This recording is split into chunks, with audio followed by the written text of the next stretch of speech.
The Galit, sir.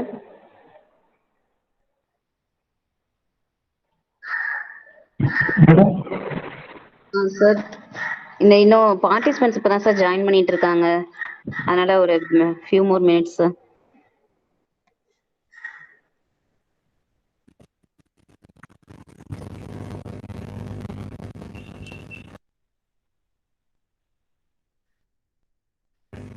Okay ma'am, wait பண்ணலாம் ma'am. Okay sir, thank you.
Sir, shall we start, sir?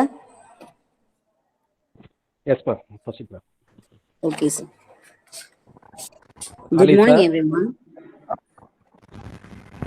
Yes, sir. I am available, sir. Okay, sir. Sarif, sir. Hope both are available. Okay, yes, sir. Both are available, sir. Okay, ma'am. Okay, sir. We can continue. Okay, sir. Good morning, everyone. Really, we are very happy to have more than 200 registration for this program. Yeah, it's very needed topic. It reveals the upcoming technology. Without delay, we start the program. I request our HOD, Dr. Bhubalan sir, to welcome the gathering. Sir, please, sir. When all gathered here. Thank you, ma'am. So, on behalf of Electrical and Electronics Engineering Department of Mohammed Sadiq Engineering College, I welcome you all for this webinar. First and foremost, I welcome the Chairman, Secretary, and Executive Director of our trust to permit us to conduct. It my proud to welcome our most dynamic leader, our Honorable Dr. N. Muhammad Sarif sir, to this function. It's my honor to welcome the chief guest of today's function, Hajj Muhammad Sarif sir, Sarifuddin sir, Chairman of Unique Group, Mr. Khalid Abdullah, MEP Engineer and Technical Trainer, Unique Training Academic, to conduct this webinar, Career Opportunity in Mechanical, Electrical, Plumbing Engineer.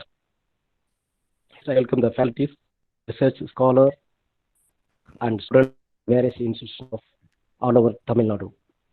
Then I welcome the coordinator of the event, Mr. Radha ma'am and Ms. Sujata ma'am to this function. But not least, welcome the all HODs of Sadiq Engineering College, faculty and students of our college. Once again, I welcome you all. Thank you very much. Thank you, sir. The motto of this webinar is creating awareness about MEP among the engineering students. MEP field is very wanted one. This is the upcoming technology. Unique MEP Engineering Academy successfully running its 8th year in this area. Chairman Mohammad Saifuddin sir put his full effort and knowledge in this academy. He developed many MEP engineers. They are working all over the world successfully. Next, I have to tell about Mr. Galit Abdullah sir. He is the MEP design engineer. He is expert in industrial automation and electrical commissioning. He worked in many projects. He designed HVAC for AIIMS Hospital and airport, etc. Having these two legends is our pleasure. Best donation is sharing their knowledge. They are ready to share their knowledge in MEP. Hope you people utilize it well. Thank you. Sir Galit sir, Uh, can you start, sir? yeah, ma'am. Yeah, Okay, ma'am. sir. I'm available. Okay, Okay, sir. ma'am. Okay, I sir. will take it from him. Okay, sir. Thank you, sir. Okay. Good morning and Assalamu alaikum for everyone. So it's a nice opportunity. So thank you for giving this opportunity for us.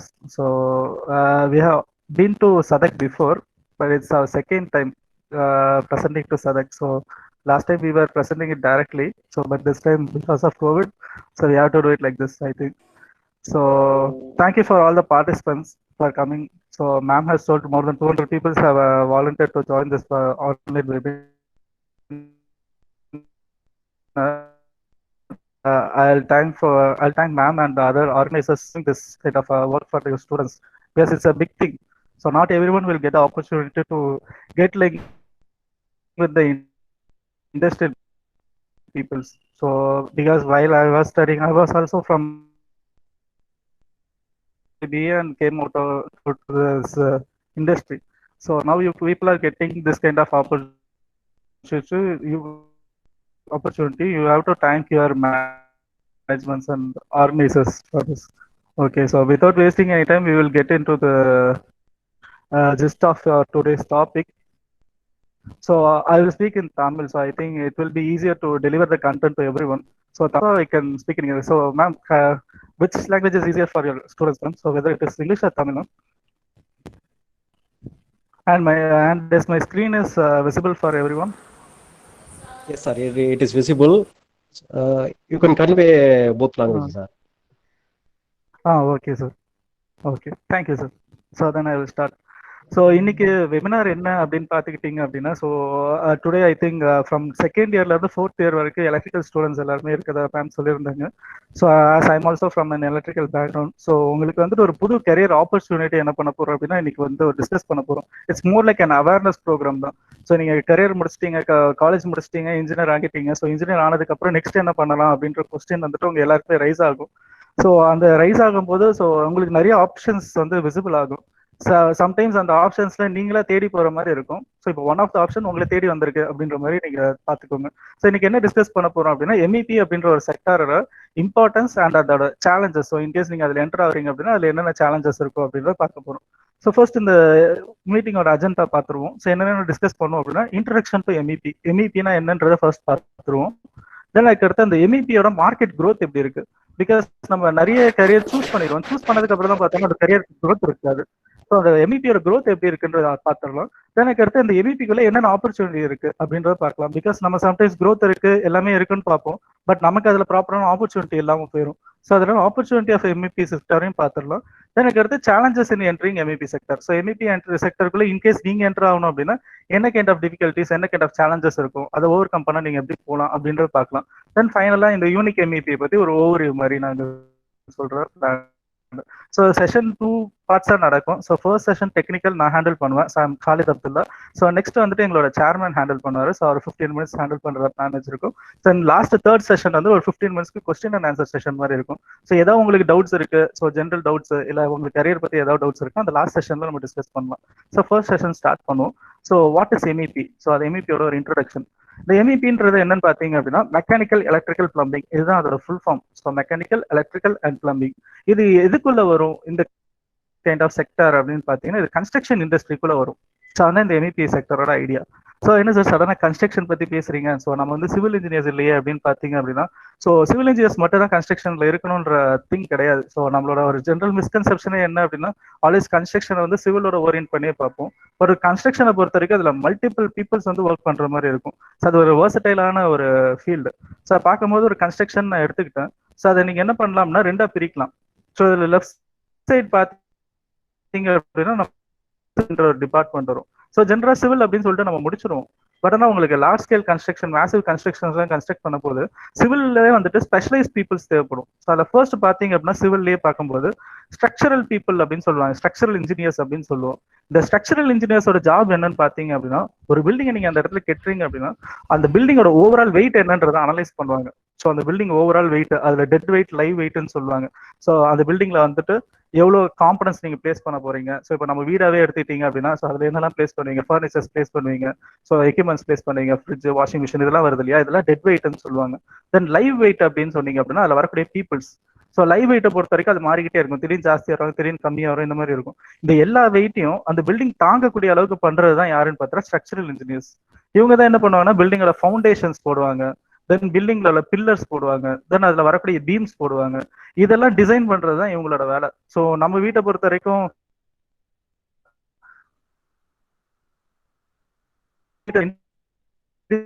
ஹவுசஸ்லாம் கேட்டிருந்தீங்க அப்படின்னா foundation அப்படின்னு போடுவோம், பேஸ்மெண்ட்னு சொல்லுவாங்க. But basement பொறுத்த வரைக்கும் same சைஸ்ல தான் போடுவோம். பட் ஆனால் கமர்ஷியல் பில்டிங் அப்படின்னு சொல்லுவாங்க. கமர்ஷியல் பில்டிங்னா அந்த மால், அவங்களோட கார்பரேட் பில்டிங்ஸ், ஹாஸ்பிட்டல்ஸ்லாம் பார்த்தீங்க அப்படின்னா அதோட வெயிட்ன்றது வேரி ஆகிட்டே இருக்கும். சைஸுக்கு ஏற்ற மாதிரி என்ன ஆகும் அப்படின்னா ஹெவி லோட்ஸ்லாம் வரும் அந்த பில்டிங்குள்ள. அப்போ என்ன பண்ணணும் அப்படின்னா அந்த ஃபவுண்டேஷன்ல இருந்து அந்த பில்டிங்கோட சைஸை நீங்க பேஸ் பண்ணி என்ன பண்ணணும், வெயிட்டை பேஸ் பண்ணி அதோட திக்னஸ்லாம் மாத்திட்டு வரும். அதை டிசைன் பண்றது யாருன்னா இந்த ஸ்ட்ரக்சரல் இன்ஜினியர்ஸ் தான் இந்த வேலையெல்லாம் பார்ப்பாங்க. இப்போ நீங்க நார்மலா வீடு கட்டுறதுக்கு ஒரு கமர்ஷியல் பில்டிங் கன்ஸ்ட்ரக்ஷன் பண்றதுக்கு நீங்க பாத்தீங்க, கம்பேரிசன் பண்ணி பாத்தீங்க அப்படின்னா நார்மலா வீடு கட்ட போது என்ன பண்ணுவோம், ஃபவுண்டேஷனை கட்டிட்டு ஒரு கல்லா வச்சு லேயரா கன்ஸ்ட்ரக்ட் பண்ணிட்டு வருவாங்க. ஸோ நீங்க பாத்தீங்கன்னா ஃபர்ஸ்ட் டே பாத்தீங்கன்னா ஒரு அடிக்கு கன்ஸ்ட்ரக்ட் பண்ணிருப்பாங்க, நெக்ஸ்ட் டே பாத்தீங்கன்னா ஒரு 2 அடிக்கு கன்ஸ்ட்ரக்ட் பண்ணுவாங்க. கன்ஸ்ட்ரக்ஷனை பொறுத்த வரைக்கும் லேயர் பை லெவல் இன்க்ரீஸ் ஆகிட்டே இருக்கும். பட் இதே ஒரு கமர்ஷியல் பில்டிங்லாம் நீங்க பாத்தீங்க அப்படின்னா ஸோ அந்த கன்ஸ்ட்ரக்ஷனை பொறுத்தவரை முதல்ல ஃப்ளோர் போடுவான், தென் பில்லர் போடுவான், நெக்ஸ்ட் அடுத்த ஃப்ளோரை கட்டிடுவான். உள்ளுக்குள்ள பாத்தீங்க அப்படின்னா ஃபுல்லாவே ஓப்பனா இருக்கும். ஸோ இதுதான் அந்த ஸ்ட்ரக்சரல் பீப்புளோட ஜாப். அவங்க என்ன பண்ணுவாங்க அப்படின்னா ஃபர்ஸ்ட் அந்த ஸ்கெலிட்டன் மாதிரி அந்த பில்டிங்கை கெட்ட சொல்லிடுவானுங்க. ஸோ அந்த பில்டிங்ல எவ்வளவு வெயிட் வரும்ன்ற ஃபர்ஸ்ட் அனலைஸ் பண்ணி ஒரு ஸ்கெலிட்டனை கெட்ட சொல்றது தான் சிவில் பீப்புள்ல ஸ்ட்ரக்சரலோட வேலை. ஸோ அதை நீங்க ஸ்கெலிட்டனை கெட்டிட்டீங்க இல்லையா, ஸோ கூடு மாதிரி தான் இருக்கும். ஸோ அப்போ அதுக்கு உள்ளுக்குள்ள ஃபில்லிங் பண்றது தான் யாரோட வேலைன்னா ஆர்கிடெக்சரோட வேலை. ஸோ நம்ம மோஸ்ட்லி ஆர்கிடெக்சரல் பீப்புள் அப்படின்னோடனே நம்ம என்ன நினைப்போம்னா அவங்க டிசைன் பண்ணுவாங்க, இன்டீரியர்ல இங்க லைட் வரணும்னு நினைப்பாங்க. ஸோ இந்த இடத்துல ஒரு டிசைனரோட ஒரு ஃப்ளவர் மாதிரி வைக்கணும், ஸோ இந்த மாதிரி ஃபால் சீலிங் வைக்கணும், இந்த மாதிரி டிசைனிங் தான் அவங்களோட ஜாப்னு நினைப்போம். பட் ஆர்கிடெக்சரை பொறுத்த வரைக்கும் டிசைனிங் மட்டும் அவங்களோட ஜாப் இல்லை, எந்த இடத்துல என்ன ரூம் வரணும்ன்றதுல ஆரம்பிச்சு ஃபுல்லுமே அவங்க தான் பார்ப்பாங்க. ஸோ எந்த இடத்துல ரூம் வச்சோம்னா அந்த வரக்கூடிய பீப்புளுக்கு ஆக்குபென்ஸ், நாளைக்கு வரக்கூடிய பீப்புளுக்கு வந்துட்டு வசதியா இருக்கும். ஸோ எங்க நம்ம வந்து பெட்ரூம் வைக்கலாம், எங்க ரெஸ்ட் ரூம் வைக்கலாம், ஸோ எந்த இடத்துல கிச்சன் வைக்கலாம். ஸோ இதே ஒரு கமர்ஷியல் பில்டிங்கா இருந்துச்சுன்னா எங்க ஆஃபீஸ் ஸ்பேஸ் வைக்கணும், ஸோ எந்த இடத்துல அவங்களுக்கு பேண்ட்ரி வைக்கணும், இந்த டிசிஷன்ஸ்ல ஆரம்பிச்சு interior designing as well as exterior designing இது எல்லாத்தையும் பண்றது யாருன்னு பாத்தீங்க அப்படின்னா இந்த ஆர்கிடெக்சரல் பீப்புள் தான். ஸோ அவங்களோட ஸ்கோப் தான் வந்து என்ன இருக்கும் அப்படின்னா ஸோ இது ஜாப் எல்லாமே இருக்கும். தென் நெக்ஸ்ட் பார்த்துட்டீங்க அப்படின்னா ஒரு பில்டிங்கை கட்டிட்டேன், ஸோ ஸ்ட்ரக்சரல் பீப்புள் கஷ்டப்பட்டு ஸ்ட்ரக்சர் எழுப்பிட்டான். ஆர்கிடெக்சரல் பீப்புள் வந்துட்டு நம்ம வரக்கூடிய பீப்புளை திங்க் பண்ணி எங்க என்னென்ன ரூம் வைக்கணும்னு சொல்லிட்டு அவங்க கன்ஸ்ட்ரக்ஷன் முடிச்சுட்டாங்க. தென் நெக்ஸ்ட் பாத்தீங்க அப்படின்னா இப்போ நவடேஸ் நீங்க பார்க்கலாம் நிறைய அபார்ட்மெண்ட்ஸ்லாம் கன்ஸ்ட்ரக்ஷன்ஸ் இருக்கும். அபார்ட்மெண்ட் கன்ஸ்ட்ரக்ஷன் பொறுத்த வரைக்கும் அந்த அபார்ட்மெண்ட்டை சுத்தி என்ன இருக்குன்னா கொஞ்சம் ஸ்பேஸ் வேஸ்டாக வச்சிருப்பாங்க, எம்டி ஸ்பேஸ் மாதிரி என்ன பண்ணிருப்பாங்க அபார்ட்மெண்ட்டை சுத்தி வச்சிருப்பாங்க. அதுக்கப்புறம் காம்பவுண்ட் போட்டிருப்பாங்க. மோஸ்ட்லி இந்த அபார்ட்மெண்ட் ப்ரொமோட்டர்ஸ் கேட்டீங்க ஏன் இந்த மாதிரி ஓப்பனிங் வச்சிருக்கீங்க அப்படின்னா பீப்புளுக்கு வந்து ஒரு பாத்து வச்சிருக்கோம், வாக்கிங் பண்ணிக்கலாம், ஜாக்கிங் பண்ணிக்கலாம். ஸோ அதே மாதிரி இந்த இடத்துல இருந்து சைக்கிளிங் பண்ணா பண்ணிக்கலாம். ஸோ அதே மாதிரி இங்க ஒரு ஷாப் இருக்கு, ஃபவுண்டைன் வச்சிருக்கேன், கார்டனிங் பண்றேன், பார்க்கிங் இருக்கு. இந்த ரீசன்னால தான் என்ன பண்ணிருக்கேன்னா ஓப்பனிங் வச்சிருக்கேன் அப்படின்ற மாதிரி சொல்லுவாங்க.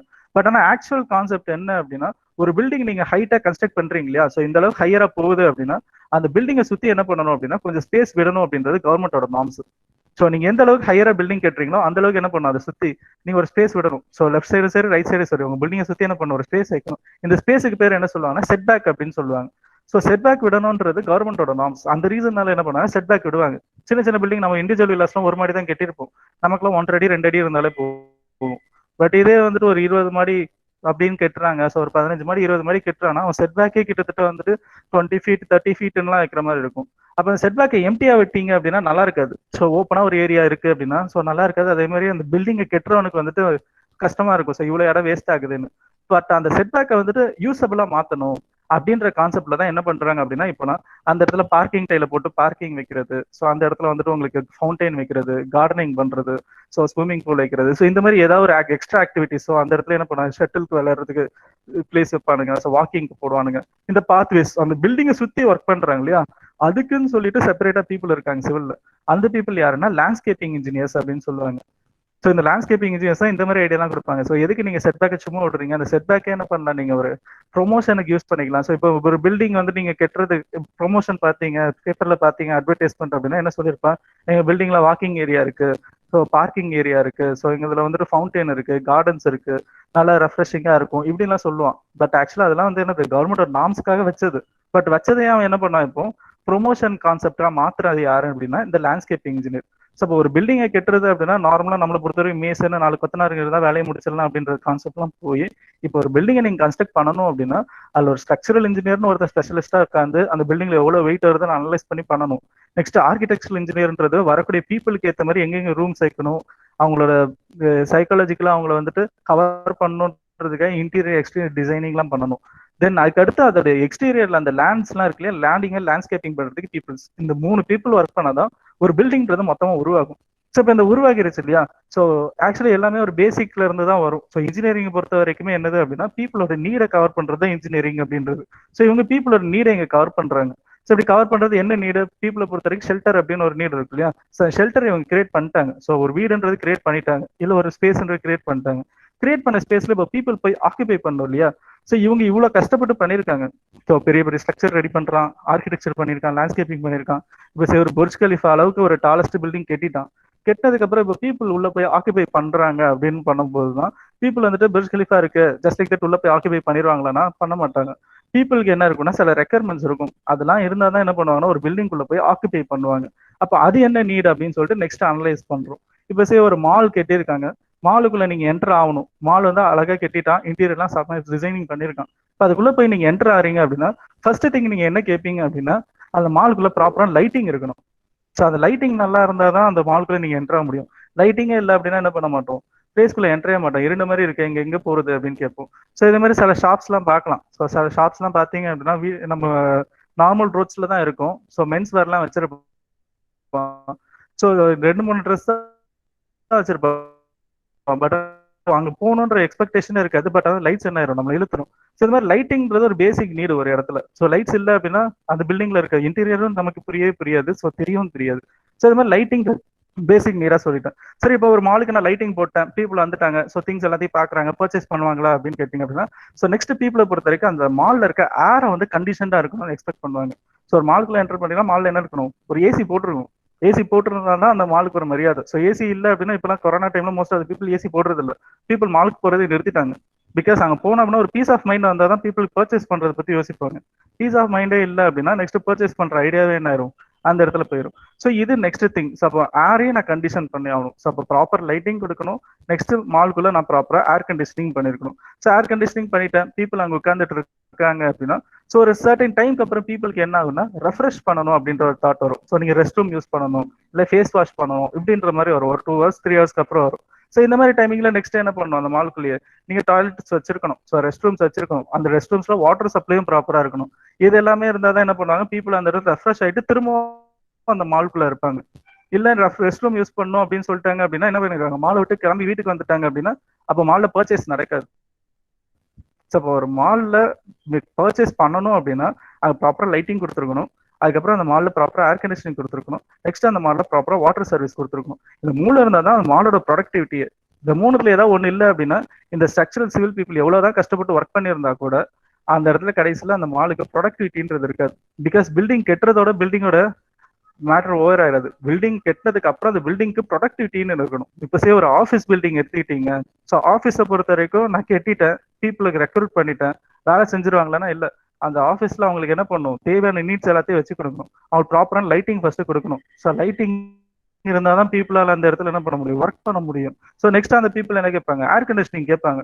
பிகாஸ் அது சம்மருக்கு வந்துட்டு ஹீட்டா இருக்கு. ஸோ அவங்க ப்ராப்பராக பீஸ்ஃபுல்லாக ஒர்க் பண்ணணும் அப்படின்னா அந்த இடத்துல என்ன வேணும், அவங்களுக்கு ப்ராப்பரான ஏர் கண்டிஷனிங் வேணும். அது இல்லை அப்படின்னாலே அவங்க ப்ரொடக்டிவிட்டி குறைய ஆரம்பிச்சிடும். அப்போ அவங்க ப்ரொடக்டிவிட்டி இன்க்ரீஸ் பண்ணணும் அப்படின்னா கண்டிப்பா என்ன பண்ணி ஆகணும், ஏர் கண்டிஷனிங் கொடுத்துறீங்க. நெக்ஸ்ட் அதுக்கு அடுத்து என்ன 1 or 2 hours அப்புறம் ரெஃப்ரெஷ் பண்ணணும்னு எக்ஸ்பெக்ட் பண்ணுவாங்க. அப்போ கண்டிப்பா ஆஃபீஸ்க்குள்ள என்ன இருக்கணும், ஒரு ரெஸ்ட் ரூம் இருந்தால் அங்கே கண்டிப்பா வாட்டர் சப்ளை இருக்கணும். இந்த 3 திங் இருந்தால் தான் ஒரு 8 hour ஒரு பர்சனால என்ன பண்ண முடியும், ஒரு ஆஃபீஸ்ல உட்காந்து ஒர்க் பண்ண முடியும். இல்லை அப்படின்னா என்ன பண்ணுவோம் அப்படின்னா எவ்ரி 1 hourக்கு அந்த இடத்துல டிஸ்டர்பன்ஸ் வந்துகிட்டே இருக்கும், அவனோட ப்ரொடக்டிவிட்டி அப்படியே குறைஞ்சிக்கிட்டே இருக்கும். ஸோ ப்ரொடக்டிவிட்டி குறைஞ்சிச்சுன்னா எம்ப்ளாய்க்கு ஒன்றும் பிரச்சனை இல்லை, யாருக்கு தான் ப்ராப்ளம், கடைசியா அந்த கம்பெனியை வச்சு நடத்துறவங்களுக்கு தான் ப்ராப்ளம். ஸோ அப்போ இதே மாதிரி தான் எல்லா ரீஜியன்ஸ்லயும் வரும். ஸோ எந்த ஒரு பில்டிங் எடுத்துக்கிட்டாலுமே மாலா இருக்கட்டும், ஆஃபீஸா இருக்கட்டும், ஹாஸ்பிட்டலா இருக்கட்டும், இப்போ ஹாஸ்பிட்டல்ஸ் நிறைய இஷ்யூஸ் வந்துட்டு இருக்கு, நீங்க பேப்பர்ல படிக்கலாம். ஸோ எல்லாத்துக்குமே அந்த பில்டிங்க்கு ரெக்யர்மெண்ட் இருக்கும். அந்த ரெக்யர்மெண்ட்டையும் சாட்டிஸ்ஃபை பண்ணாதான் அந்த கன்ஸ்ட்ரக்ஷன்றது சக்சஸ்ஃபுல் ஆகும். இந்த ரெக்யர்மெண்ட்டை சாட்டிஸ்ஃபை பண்ற பர்சன்ஸ் இருக்காங்க இல்லையா, அதுதான் MEP அப்படின்னு சொல்றது. ஸோ இந்த MEP சர்வீஸ்ன்றது என்ன பண்ணும் அப்படின்னா, இந்த பில்டிங் பீப்புளுக்கான பேசிக் ரெக்யர்மெண்ட்ஸ் எல்லாத்தையும் என்ன பண்ணும், சாட்டிஸ்ஃபை பண்ணும். ஸோ இதுல ஃபர்ஸ்ட் பாத்தீங்கன்னா இதுல மெக்கானிக்கல் சர்வீசஸ் அப்படின்னு சொல்றோம் இல்லையா. இந்த மெக்கானிக்கல் சர்வீசஸ்குள்ள என்ன வரும் அப்படின்னா, ஏர் குவாலிட்டியை மேனேஜ் பண்றதுக்கான எல்லா விஷயமும் இவங்க தான் பார்த்துப்பாங்க. ஏரோட குவாலிட்டியை மேனேஜ் பண்ணணும் அப்படின்னா என்ன பண்ணும், ஏரை கண்டிஷன் பண்றோம் இல்லையா. ஸோ நீங்க கூலிங் பண்றதா இருக்கட்டும், அதுக்கு ப்ராப்பரான ஆக்சிஜன் சப்ளை கொடுக்குறது, ஃப்ரெஷ் ஏர் வென்டிலேஷன் கொடுக்குறதா இருக்கட்டும், ஸோ அதோட பியூரிட்டியை மெயின்டைன் பண்றதா இருக்கட்டும், எல்லாமே யாரோட வேலை, இந்த மெக்கானிக்கல் பீப்புளோட வேலை. ஸோ நெக்ஸ்ட் எலக்ட்ரிக்கல் சர்வீஸ் அப்படின்னு சொல்றேன், அதுக்கு அடுத்து இல்லையா. ஸோ எலக்ட்ரிக்கல்னு வரும். எலக்ட்ரிக்கல் சர்வீஸோட வேலை அப்படின்னா, பில்டிங்ல வச்சிருக்க எல்லா காம்பனன்ட்ஸ்க்கும் வந்து எலக்ட்ரிக்கல் சப்ளை கொடுக்கறது இவங்களோட வேலை. ஸோ அந்த பவர் வந்து ப்ராப்பராக டிஸ்ட்ரிபியூட் பண்ணி கொடுக்கணும், அது குவாலிட்டியாகவும் கொடுக்கணும். ஸோ அதுதான் இப்போ நெக்ஸ்ட் நெசசிட்டி. ஸோ முன்னாடிலாம் வந்து பவரை கொடுத்தா போதுன்ற மாதிரி இருந்துச்சு, இப்போ பவரை குவாலிட்டியா கொடுங்க அப்படின்னு சொல்லிட்டு என்ன பண்றாங்க, ஸோ நியூவா சொல்றாங்க. ஸோ அதையும் நீங்க வந்து வாட்டர் சப்ளை வேணும்னு சொன்னோம் இல்லையா, அப்போ அந்த வாட்டர் ப்ராப்பரா சப்ளை பண்ணி அதை ட்ரெயின் பண்ணணும் இல்லையா, இது எல்லாமே பண்றது இவங்களோட வேலை. ஸோ அப்போ MEP சர்வீசஸ்ன்னு பாத்தீங்க அப்படின்னா மெக்கானிக்கல், எலக்ட்ரிக்கல், பிளம்பிங். ஸோ நீங்க ஏர் குவாலிட்டியா வச்சுக்கணும், பவர் ப்ராப்பரா கொடுக்கணும், வாட்டர் ப்ராப்பரா கொடுக்கணும். இந்த 3 இருந்தாதான் இந்த லெஃப்ட் சைட்ல இருக்க பில்டிங் சிவில் கன்ஸ்ட்ரக்ஷன் ஒர்க் பண்ணிருக்காங்க இல்லையா, இவங்க ஒர்க் பண்ணதுக்கு ஒரு வேல்யூ. ஸோ இது இல்லை அப்படின்னா இவங்க ஒர்க் பண்ணதுக்கு என்ன கிடையாது, வேல்யூ கிடையாது. இது வந்து புர்ஜ் கலிஃபாவா இருந்தா கூட இல்லை அதோட பெரிய பில்டிங்கா இருந்தாலும் என்னதுதான், இதே கான்செப்ட் தான். ஸோ இந்த ரீசனுக்காக தான் எது வரும் அப்படின்னா, இந்த MEP-க்குள்ள நம்ம எலக்ட்ரிக்கல் பீப்புள்ஸும் வரும். ஸோ எதுக்காக கன்ஸ்ட்ரக்ஷனுக்குள்ள எலக்ட்ரிக்கல் பீப்புள் வரும் அப்படின்னா இந்த ரீசன்னால தான். ஸோ இப்போ இந்த கன்ஸ்ட்ரக்ஷன் பொறுத்த வரைக்கும் நீங்க என்ன கொடுக்குறீங்க, MEP-யோட ஐடியா என்ன, கம்ஃபர்ட் கொடுக்கறது தான் MEP-யோட ஐடியா அப்படின்னு சொல்லிட்டேன். ஸோ இப்போ ஒரு பில்டிங்கை வந்து கம்ஃபர்ட்டா பீப்புள் உள்ள போறாங்க, அவங்களுக்கு கம்ஃபர்ட் இருக்கணும் அப்படின்னா யார் ஒர்க் பண்ணி ஆகணும், கண்டிப்பா MEP ஒர்க் பண்ணி ஆகணும். பட் ஒரு பில்டிங்கை பொறுத்த வரைக்கும் நீங்க கம்ஃபர்ட் மட்டும் கொடுத்துறீங்க, பீப்புள் எல்லாம் கம்ஃபர்ட்டா இருக்காங்க, ஸோ அங்கே லார்ஜ் ஸ்கேல்ல வந்துருவாங்க அப்படின்னா ஸோ அது மட்டுமே பத்தாது. நெக்ஸ்ட் அந்த பில்டிங்க்கு நீங்க என்னவும் கொடுக்கணும், அந்த பில்டிங்கு சேஃப்டியும் கொடுக்கணும். ஸோ அந்த பில்டிங் சேஃப்னு சொன்னாதான் பீப்புள் என்ன பண்ணுவாங்க, ப்ராப்பரா வந்து ஆக்குபை பண்ணுவோம். சேஃப்டி இல்லை அப்படின்னா பீப்புள் என்ன பண்ண மாட்டாங்க, ஆக்குபை பண்ண மாட்டாங்க. ஸோ இன்சிடென்ட் தெரிஞ்சிருக்கும், சென்னை சில்க்ஸ் வந்துட்டு ஃபயர் ஆச்சு. ஃபயர் ஆனதுக்கப்புறம் மோஸ்ட் ஆஃப் பீப்புள் டெக்ஸ்டைல்ஸ் போறதுக்கே கொஞ்சம் யோசிச்சாங்க, பிகாஸ் டெக்ஸ்டைல்ஸ்ல ப்ராப்பரான சேஃப்டி இல்லை, ஃபயர் இன்சிடென்ட் நடந்துச்சுன்னா ஃபயர் ஆயிரும்ன்றது. ஸோ அப்போ அதுக்கு என்ன பண்ணாங்க, ஃபயர் ஃபைட்டிங் சிஸ்டம் இன்ட்ரடியூஸ் பண்ணி ப்ராப்பரா ஃபயர் வந்துச்சு அப்படின்னா அதை எக்ஸ்டிங்விஷ் பண்றதுக்கு என்ன பண்ணாங்க, இப்போ எல்லாரும் சிஸ்டம் சேர்க்க ஆரம்பிச்சிட்டாங்க. ஸோ இதுக்கப்புறம் பீப்புள் கொஞ்சம் தைரியமா என்ன பண்றாங்க, மூவ் பண்ணி போறாங்க. ஸோ அப்போ பில்டிங்கை பொறுத்த வரைக்கும் comfort as well as safety ரெண்டுமே கொடுத்தாதான் அந்த கன்ஸ்ட்ரக்ஷன் என்ன உங்களுக்கு லைட் ஆகும். ஸோ அது இல்லை அப்படின்னா கன்ஸ்ட்ரக்ஷன் எப்படிதான் இருந்திருக்கும், டார்க்காக தான் இருந்திருக்கும். ஸோ அது ப்ராப்பரா யூட்டிலைஸ் பண்ண முடியாது.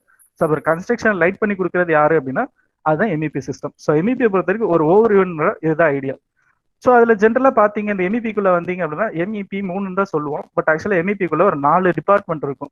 என்னென்ன டிபார்ட்மெண்ட்ஸ் அப்படின்னு பாத்தீங்க அப்படின்னா, ஸோ HVAC அப்படின்னு ஒரு டிபார்ட்மெண்ட் இருக்கும். ஸோ HVAC-யோட full form heating, ventilation, air conditioning. இதுதான் அந்த டிபார்ட்மெண்டோட ஃபுல் ஃபார்ம். இவங்களோட வேலை தான் என்னவா இருக்கும் அப்படின்னா, ஒரு ரூம்ல இருக்க டெம்பரேச்சரை கண்ட்ரோல் பண்ணும், ஹியூமிடிட்டியை கண்ட்ரோல் பண்ணும், அடுத்து அந்த ரூம்ல இருக்க ஏர் குவாலிட்டியும் கண்ட்ரோல் பண்ணும். இந்த 3த்தையும் கண்ட்ரோல் பண்றது தான் இவங்களோட வேலை. டெம்பரேச்சர் ப்ராப்பரா இருக்கணும், கம்ஃபர்ட்டா இருக்கலாம். ஹியூமிடிட்டினா ஏர்ல இருக்க மாய்ஸ்சர் அதையும் ப்ராப்பரா இருக்கணும். அதுக்கடுத்து ஏரோட குவாலிட்டி அப்படின்னா ஏர்ல என்ன இருக்கிற டஸ்ட் பார்ட்டிகல்ஸ், ஸோ அதுக்கடுத்து வேற ஏதாவது சஸ்பெண்டட் பார்ட்டிகல்ஸ். ஸோ இப்போ கரண்ட் சினாரியில என்னலாம், ஸோ உங்களோட கோவிட் வைரஸ் கூட என்ன ஏர் போர்டுன்னு சொல்லும் போது அந்த வைரஸஸ் கூட என்ன பண்ணும், ஏர்ல இருந்து ஃபில்டர் பண்றதுலாம் யாரோட ஜாப், இந்த HVAC இன்ஜினியரோட ஜாப் தான். ஸோ இந்த ஃபீல்டு வந்து வெறும்லி கம்ஃபர்ட்டுக்கு மட்டும் ஒர்க் ஆகாது, டெம்பரேச்சர் கண்ட்ரோல் பண்ண வேலை முடிஞ்சிச்சுன்னு கிடையாது. நெக்ஸ்ட் ஏரோட பியூரிட்டி மெயின்டைன் பண்ணி பீப்புளுக்கு சேஃப்டியும் கொடுக்கறது தான் இவங்களோட வேலை. ஸோ நெக்ஸ்ட் டிபார்ட்மெண்ட் பார்த்தா லெஃப்ட் சைட்ல நம்ம எலக்ட்ரிக்கல் டிபார்ட்மெண்ட் வரும். இவங்களோட வேலை என்ன அப்படின்னா, ஒரு ரூம் பில்டிங்க்கு ப்ராப்பர் லைட்டிங் கொடுக்கணும், பேசிக் ரெக்யர்மெண்ட். லைட்டிங் கொடுத்ததுக்கு அப்புறம் வேற மிச்ச டிபார்ட்மெண்ட்ல இருக்கவங்களுக்குலாம் நிறைய எலக்ட்ரிக்கல் காம்பனன்ஸ் இருக்கும். இப்போ HVAC பீப்புள் கண்டிப்பா AC தான் போடுவோம், அந்த ஏசிக்கு சப்ளை நீங்க தான் கொடுக்கணும். ஸோ அந்த மோட்டர் இருக்கும், மோட்டருக்கு சப்ளை நீங்க தான் கொடுக்கணும். இது எல்லாத்துக்கும் சப்ளை கொடுக்கறது யாரோட வேலை அப்படின்னா எலக்ட்ரிக்கல் டிபார்ட்மெண்டோட வேலை. ஸோ நெக்ஸ்ட் பாத்தீங்கன்னா பிளம்பிங் டிபார்ட்மெண்ட். பிளம்பிங் டிபார்ட்மெண்டோட ஜாப் என்னவா இருக்கு அப்படின்னா, ஒரு பில்டிங்க்கு வாட்டர் சப்ளை கொடுக்கணும், அப்புறம் அந்த வாட்டர் யூஸ் பண்ணதுக்கு அப்புறம் திரும்ப என்ன பண்ணணும், ப்ராப்பரா டிஸ்போஸ் பண்ணணும். Yeah ma'am? Sir, got it, sir. Yeah ma'am. Sorry to interrupt, sir. It's okay ma'am. Sir, Any issues, other ma'am? language students participate பண்றாங்க sir, other state. So they asked to talk in English, sir. Sure, ma'am. So we can conduct. Okay, sir. You Sure, can sure, tell sure. in We both can talk language in also, English. No sir. issues, ma'am. Okay, Okay. okay, sir. No problem, sir. Thank you, sir. Sure, sure, sure. Sure, ma'am. Okay, thank you, ma'am. Okay, sir. Okay. So I'll talk in English itself because most of the people, other state people are also coming from other states. So we will talk in English itself. So okay, so if you take MEP means, so in MEP there are four different services will be coming in MEP. So one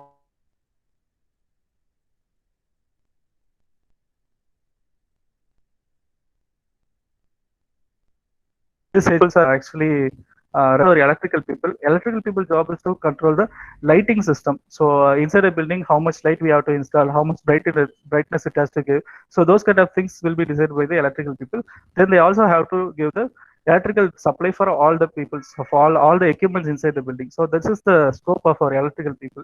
Next comes the plumbing department. So job of the plumbing department is to give water supply to all the fixtures inside the building. So if you are having any toilets at all, you need to give water supply to the toilets. And if you're having any drinking water system means, for that also you need the water supply. So this is the scope of the plumbing people. Then once you are given the supply, this water will also has to be disposed again. So we need to provide the drainage section also. So that is also scope. Then comes our water treatment as well as the irrigation. So nowadays people are not just disposing the water outside. So they are trying to retreat the water, because now our Tamil Nadu is actually getting water scarce nowadays. So even Ramnad you can check. So in Ramnad, water quality is already bad. So if you are taking groundwater means the water is already salty. So what people are doing now, so they are actually treating the water. So whatever the water they are using, they are retreating and they are reusing the water. So that is the concept of treating.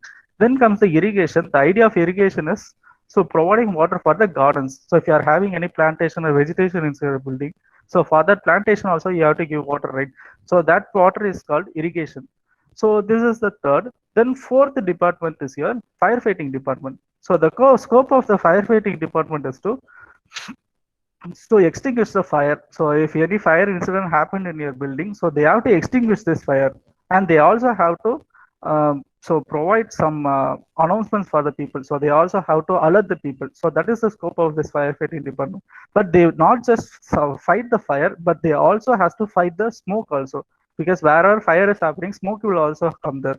So smoke will create suffocation as well as blindness also. So in order to avoid that, so they also have to extract the smoke, and they have to so ventilate the smoke also. So this is the scope of firefighting department. So if you are going inside this MEP means, so you have to see these four departments. So one is controlling the air quality, another is providing proper electrical power, another is providing supporting water supply, then another is actually providing safety for that building from fire. So this four department has to work together. So in MEP, no one is actually individual. So everyone has to work together. Then only they can provide the maximum productivity from the building. So that is the concept of MEP. Okay. So now, so I think most of the people have understood the concept of MEP. What they are actually providing, they are providing comfort for the people inside the building. So the comfort will be, so your lighting comfort and electrical comfort, then air quality comfort, water related comfort, then safety from fire. Okay. So now with this idea, so now we will discuss the growth of this MEP system. Okay, so now we know, so MEP is actually a kind of a necessity for any building. So if there is a building means, so that building should always have the MEP systems, right? So now we will discuss what kind of buildings are there in the market. Because once you are understanding the different category of building, then you will understand what are all the different necessity for these buildings. Okay. So the buildings can be classified based on its height as well as based on its application. So we will discuss the type of buildings, category of building based on its application. So first application, for the different 7 types of application, first comes our commercial entertainment buildings. So in the commercial entertainment sector, so we got this malls and multiplex and our shopping complex, everything will come under commercial entertainment. So these are all entertainment concept based commercial buildings. Then comes our commercial business buildings. In this commercial business buildings, you got this IT spaces, our corporate offices, as well as IT spaces. Everything will come under commercial business buildings. Then comes our hospitality buildings. So in this hospitality buildings, we got this hotels as well as restaurants. So these are our commercial hospitality buildings. Then comes our healthcare facilities. Healthcare facilities comes hospital as well as pharmaceutical buildings. So then comes our infrastructure category. Inside infrastructure category, we got airports, metro stations, then we got ports also. So all this comes under our infrastructure category. Then comes our industrial category. In this industrial category, we got the factories, warehouses, all this comes under all the assembly areas, everything will come under industrial only. Then finally, we got a new kind of sector. It is called data centers.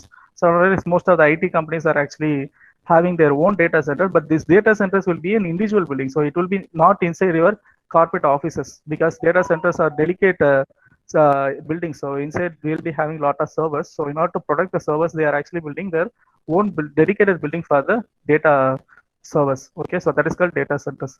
So like this, we got 7 different category of buildings. So each of this building will be having this MEP sector in different levels. So if you are actually doing MEP system for a mall, means inside mall, our basic requirement is giving comfort. So if you are giving comfort, people will be satisfied. So that is the basic thing. Then we also have to give basic safety also. So that is the level of working you will be doing in commercial entertainment building. If you are handling any commercial business building, means in commercial business building, comfort is not the utmost care. So comfort, minimum level of comfort is more than enough, because we are just doing office building only. So if there is a minimum level of comfort, means people will be satisfied. They won't be asking for high level of comforts.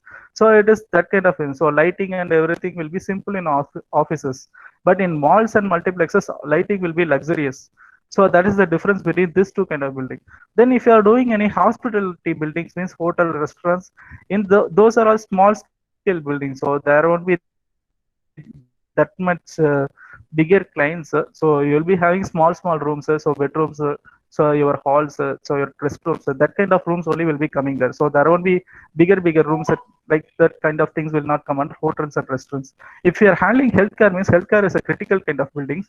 So inside you will be having lot of standards. So you have to maintain different kind of standards. So in order to build a healthcare facility. So if you are doing the ABP service for a hospital, means, so if you are doing just HVAC system, air conditioning, means in hospital, so for operation theater, you will be having different temperature and different humidity level.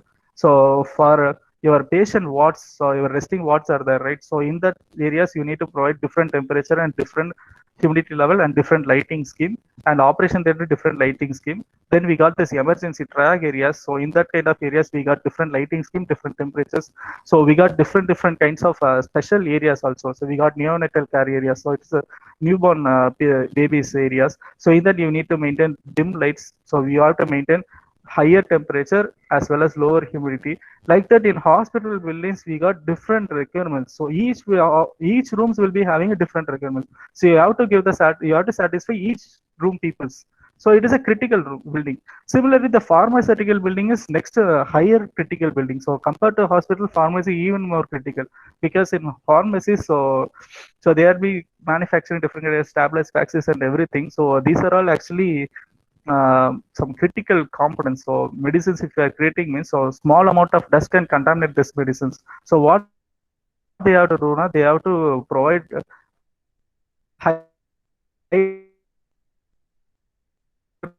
this air conditioning system, and they will filter all the small means nanometer sizes just in this kind of building. So if you are doing MEP system in this pharmacy and hospital, means so it will be a difficult job for you.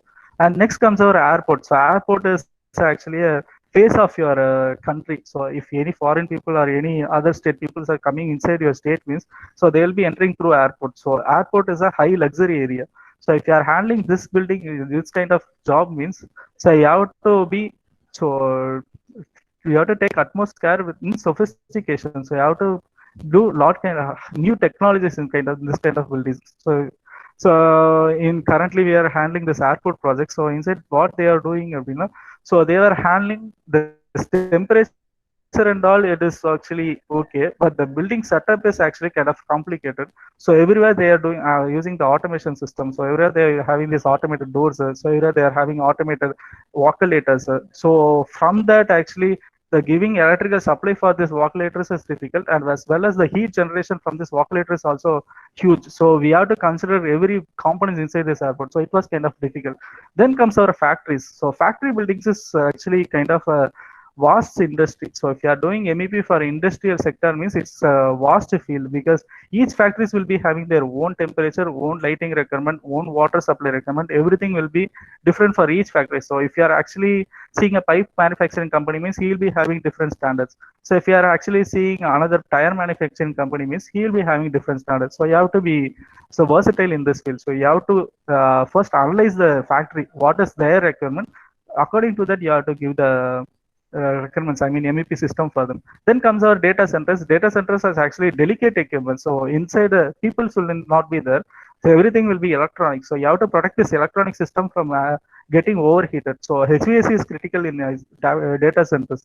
But electrical, they will be consuming lot amount of energy. So you have to provide uh, pure stable energy electrical supply for this data centers. There should not be any fluctuations inside this electrical system, and as well as you have to provide proper surge protection devices for these data centers, because any high voltage spikes will come inside this data centers, means all the servers will fry. So you have to provide surge protection also. So these are the criticality of all these kind of buildings, and I think most of the people will be familiar with this building categories. So everyone would have heard about this. These buildings are actually having MEP. So that is why we are saying the MEP is actually having proper growth. Why we are actually saying we are having proper growth means, so whenever we are talking about growth means, we will always open this GDP idea. So what is GDP means? Gross domestic product. So inside our country, so which are all the components which is actually contributing for our country's growth? So that is what GDP means. So in India, we are actually categorizing GDP into three sectors. So one is agricultural, one is industrial, one is service. Sorry, yeah. So agriculture is major part. So then comes our industrial, then services part. So we got 5 decades of data. 5 decades means 50 years of data. So in 1950s, you can see the share of your agriculture is actually maximum. 55% agriculture is contributing for our GDP, and only 29% your services department is actually contributing. Then only 14% your industrial sector is actually contributing. But over the year, the contribution of your agriculture department is actually declining, and the contribution of your services department is actually increasing. And you can see nowadays the agriculture's contribution is only 21%. So actually it is a problem of your farmers. Okay, so they are actually trying to increase the productivity of their department, but people are not supporting them. So that is their problem. They are actually trying to overcome it. But actually, what we have to focus on, but because we have chosen the engineering sector, right? So we have to focus on our field. So our field is actually dependent from this services department. Services growth, as you can see, so it has increased to 53.7%. So you can see, so nowadays our India's productivity is totally based on what? The service department. So if you are choosing any career based on the services department means, so your career growth will be increasing. So if you are choosing any other department, since your career growth will be opportunities, number of opportunities creating every year will be increasing in services department, but the number of opportunities creating in other industries will be flat, because you can see the industrial sector, it is actually having a flat curve. So over there, it is not increasing that much, because industrial sector will not have that much scope in India, because India, even in India, your Tamil Nadu is actually a good agricultural land. So you can't install large number of industrial buildings inside Tamil Nadu, because all the lands are agricultural lands. But in North India or other states, other countries, so they're actually having large number of deserted wastelands. So they can actually install large number of industrial buildings. So that is why over the year, the industrial sector is not having that much of a boom and all. But the services we are having, yeah, so it is actually having a bigger boom. So inside we can discuss what are all the different fields which is coming under services department. The 54% we are talking here. So in this 54%, so these are the different services which is coming under this 54%. First comes our hotels, restaurants. Then comes our transportation, storage, and communication areas.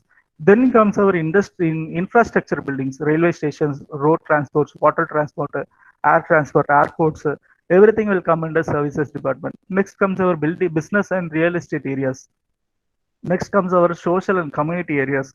Every building, so the 7 category of building I have discussed, right? So all the 7 kind of buildings is actually our services department. So this 7 buildings is actually, so from this chart, what we can get, so the services department over the increasing, it means over the year, the number of buildings, the 7 buildings construction is actually increasing. So it means that is the idea we are getting from here. So now we will discuss the opportunities in MEP system. So now you are got the idea what is MEP, and now you are also sure the scope for MEP is actually increasing over the year. Now we will discuss what are the opportunities we will be having inside this MEP sector. So to search for the opportunities means first you have to be sure what are the different works this MEP people has to do, because that is the thing we will always leave, because you are all engineers. So no need. Okay, so over there, so you are all studying, right? So you have studied schooling. So after finishing schooling, you are all joined engineering. In engineering, also you would have taken your own interested field. So most of the people, I think, are coming from electrical department. So you have taken it. So you got interest in electrical. So you took the electrical actually, studying with the electrical, I think. So over the year you are studying. So you'll be enjoying the knowledge you are getting, but you will never know what you are going to do with this knowledge. So most of the people having any idea what they are going to do with this knowledge. So you will be studying about harmonics, you will be studying about power quality, so you'll be studying about this real reactive apparent power, different things you will be studying in college, right? So what you are going to do with this, so you will never actually discuss with your people, or you will be never be discussing with your professors. So that is what we are actually leaving. So whenever you are actually taking any career, or whenever you are reading something, you always has to know what you are going to do with this knowledge after. So that is what we are going to discuss now in engineering.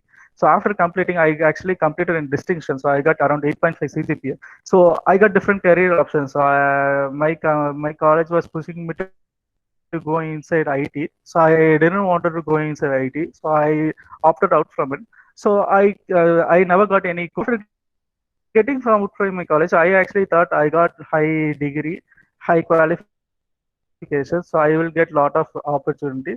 But after coming out from the college, I didn't know where I have to apply. So I got zero knowledge and I got zero guidance. So I don't know where I have to go. So then I was searching on my own. So which kind of job we have to do? Oh, this is what electrical engineer is doing. So this is what electrical engineer is doing. So it took a lot of years for me to understand what actually an electrical engineer has to do in the market. So what I'm actually telling now is, so this is what AVP people will do inside the market. So if you are interested in this, then you can choose the MEP as a career. So if you are not interested in, you don't have to push yourself in taking MEP as a career, because I've seen a lot of mechanical peoples after studying mechanical engineering, so then only they will understand, oh, this is the scope of mechanical engineer. If I have known before means I would have taken this MEP mechanical engineer, I would have taken either electrical or IT. So now only I got this knowledge. So this kind of regression we will get after studying only. So after studying, you shouldn't have any regression. So what you have to do now, before studying itself, you have to analyze. So this is what we are going to become. So for becoming this, I'm studying this. So that's the idea you have to take. So now it's not an option for you because you have taken the engineering career. So you have to be an engineer. But what option you are having now? So in future, what kind of job role you can go inside? So that is the option you are having now. So now we will be discussing different job roles in the market for MEP engineers. So you just see, so these are the jobs openings. So if you are interested in this means you can opt inside your MEP sector. Okay, so first, in order to understand this job role, so we'll be discussing the project phase. So if I am taking a project mean, how the project will be moving inside the MEP company. Okay, so the first phase is tendering phase. So if I'm having actually say there are different peoples coming inside a project. First one is the client. So the client is the person who will be having a requirement. So say he is planning to build a mall means. So the client will ask one consultant, because client will not be having any idea of how to build a mall. Client will only have the amount financial support for building the mall. He'll be not having any idea on how to build a mall. What he will do now, he will actually consult one consultant. He will ask this consultant to guide him while building the mall. So he will do all the financial support for the consultant. The consultant will be the brain for the operation. So he will guide the peoples how on building how to build the mall. What this consultant will do now, first he will write up all the specifications. So this is the mall and this much area land I'm having. And in this land, I'm actually planning to build a ground floor, first floor and second floor, G+2 building. And these are all the different, actually, I need two theaters, I need one food court and different shops here. All the requirements he will write it on a paper and he will submit to a lot of contractors. Who are contractors means? Contractors are the people who will go and take the job and do the job. So the people who are doing job is called contractors. So if you are actually planning to work means, so we are all contractors, so we are just doing the job. The consultant are people who are actually guiding the contractors to do what the client is requiring. So these are the three type of people. So the top one is the client. Below the client we got the below the consultant we got the contractors. Yes, so first the tendering phase, right? Inside tendering phase, what we will do now, that consultant will do write all the specification and he will float the tender. So he will give the specification to lot of contractors. So this is called tendering phase. What the contractors will do now, different contractors will start to bid for the project. Sure, yeah. So what is bidding means, one will quote, one contractors will quote different amount for the building. So depending upon the amount and quality of this contractor, the project will go to one contractor. Okay, so this is the tendering phase. There are people who are actually working inside this phase. So those people's idea is to write the specification and float the tender. And there are people who are actually taking this tender and doing this bidding. Okay, so next comes our design engineering phase. So from this we are actually having this, what we have to do now. So now you got the tender from the consultant. I'm just taking one room. Okay, for one room, what I have to do now, so this is the room. So if you are doing the lighting, you need to maintain minimum brightness for a room. Okay, so you need to select a proper color for this lighting, and then you have to select a proper CRA for this lighting. So CRA means color rendering index. So these kind of things you have to decide. So which light will be proper for this kind of room, and which cable I have to select, distribution board I have to fit there, which kind of circuit breaker I have to fit, which kind of transformer I have to insert, so which is the size of the transformer, which kind of generator I have to put, which kind of solar panels I have to, all the specifications will be given by this design engineers. So he will be utilizing all the design concepts you are learning in your career, right? So in your engineering colleges, and they will specify all the material details. So this is the light we are going to buy. So this is the lumens for the lamp. So this is the CRA for the lamp. So this is the CCT for the lamp.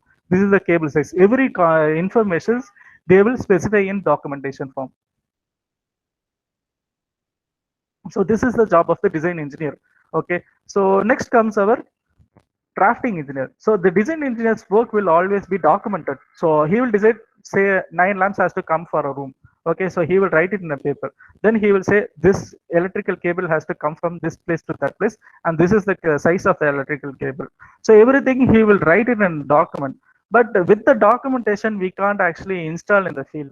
So if you are going to install in the field means you need proper drawing. So that drawing will be provided by this drafting people. So there comes another phase called drafting phase. In this drafting phase, what you will do now, you will create 2D drawings for all the documentation. So you will draw the building, and over the building you will place the lamps. So over the lamps, what you will do now, you will do the cable routing.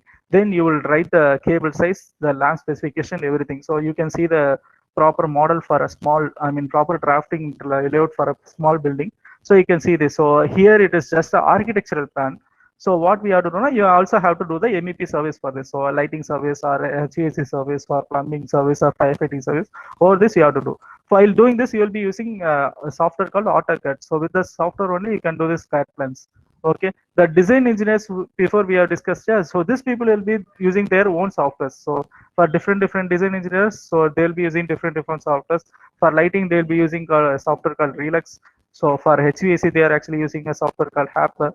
So for plumbing, they'll be having their own softwares. So like this, they'll be having different softwares, and they have to be familiar with Excel. So in college days, your professor will be training you to use Excel, Word, and PowerPoint, right? This Excel, Word, and PowerPoint is a basic tool for us. So you won't be writing anything in your documents, or you'll be writing in paper. So if you are going to write means you have to write in Excel, or you have to write in documents, or you have to write in your PowerPoint only. So you have to be familiar. So this design engineer will be familiar with this software. Draftsman will be familiar with AutoCAD software. Then comes our 3D modeling. So this 3D modeling people, what they will do, so they will model the 2D drawing into 3D. So that is the job of this 3D modeling people. Okay, so they will be using software called Revit. So nowadays Revit is the mostly used software. So they will convert the 2D into 3D model. So it is a new phase. So before, around 10 years before, we didn't have this kind of this 3D modeling. But nowadays people are actually going for this 3D model. Why we are going for this 3D model? So in MEP we are actually having different services. So we got electrical, we got HVAC, right? So for example, I'm taking two services. This electrical people will be doing cable routing. Okay, so they will be routing one cable from one place to another. This HVAC people will be doing duct routing. So air will be traveling inside ducts. So you can see the duct here. So this is the duct. Okay, so duct will be consuming lot amount of space in the false ceiling. Okay, so your cable tray cables will be flowing from one part to another. Your duct will be flowing from one part to another, right? So what happens, Abhina? So if you are actually drafting means in drafting you will be seeing everything in 2D only. So you can see in which height it is actually flowing. What happens means lot number of clashes will come because duct will flow in the same height as well as another cable will also flow in the same height. So this kind of clashes will delay the project. So that's why in order to avoid this delays in projects, so what we are doing now, nowadays we are creating a model of that particular building. Then in that model we will draw the drafting and we will draw the electrical cables. Everything we are drawing before itself. So that is the phase called 3D modeling. Then comes the estimation phase. What they will do in this estimation, so they are doing two. One is called material estimation. It is called bill of quantity preparation. Then comes in material estimation, what people will do. For a particular building, I said I am doing this lighting calculation, right? How many lights actually coming for this particular lamps? Which type of cable actually this designer has approved? So the designer will just design the cables, will design the lighting. So they will not give an exact quantity of how much actually being used in the complete building. What this estimation people will do, they'll take the complete estimation for your materials, how much we need.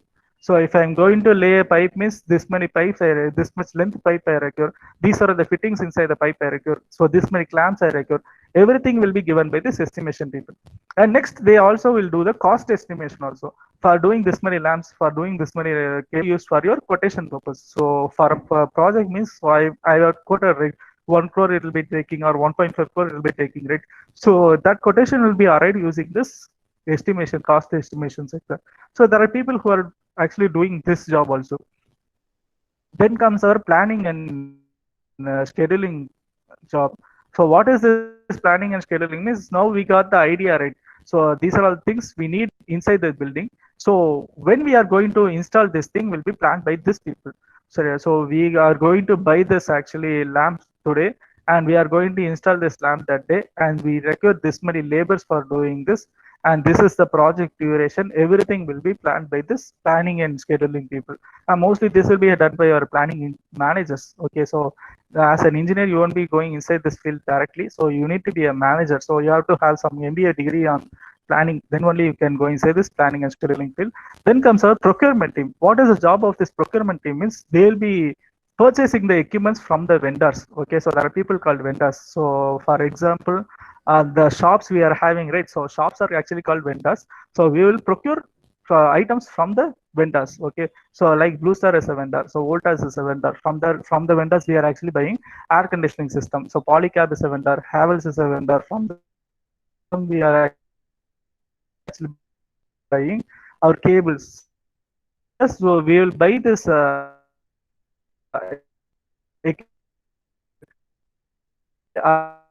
aligned with this planning, then only this procurement team will go and buy this equipment. So these people will be having lot of contacts with the vendors, so they'll be actually negotiating with the people. So that is the job they'll be picking. So they'll be actually trying to negotiate, so this much cost only we will be doing, so this much discount we have to provide. So this is the job for this procurement people. Okay, so and they also buy aligned with the planning people. So because if you are the transformer in the day one, because if you are buying the transformer in the day one, when this actually you will be using the transformer in the day 100 only. So if you are buying it day one means for 100 days the transformer will be staying there just like that. So it will become a scrap. So what you have to do now, you have to buy each equipment when it is required. So that is the job of this procurement team. Then comes our installation, because now we got the plan, then we got the drawings. So now we also got the estimated materials, and we also procured it, right? Now we can go to the in field and we can install it. So that is the job of this installation field. Okay. Next comes our commissioning department. What is commissioning? Is the installation people we talked, right? So they will just install the equipments. So they will install the lights, they will install, do the connections, and they will connect it to the everything. But the first starting, the powering is given by the commissioning people. They will switch on the equipments. Okay, so they will switch on the circuit breaker, they will charge the transformation people. These people will be having large number of engineering knowledge, because without engineering knowledge they can't do the commissioning. For installation you won't be acquiring any engineering knowledge. So if you connect this cable, connect that cable. So that is the idea of installation people. But commissioning people, so they have to know, if I am switching on this means what will happen next. So that thing will be understood by these commissioning people. So it is a high responsible job. So there are a lot of people who are doing this thing also. And next comes our operation and maintenance. So in MEP, so you don't just install the components and you just run away. So you also have to do the operations also, because for small buildings, so you don't require operations, but bigger buildings, we told guys, for malls, hospitals, everything, we are actually having n number of MEP systems. So the people who are occupying it will not have any knowledge on which is actually working for what. So what we are have to do now as an engineer, we have to provide operation schedule for this building, and we have to be there. So we have to switch on the transformers, so we have to switch on the MCB, so we have to switch on the ACs. Everything has to be done by us. So that is called operation. And then comes the maintenance. So if anything happens inside the buildings, means we have to maintain it. For that also there are people. So it is called O&M team. So every building will be having an O&M team, and this team will be working throughout the building's life. So if a building is actually there for 50 years, means this O&M team will be there for 50 years.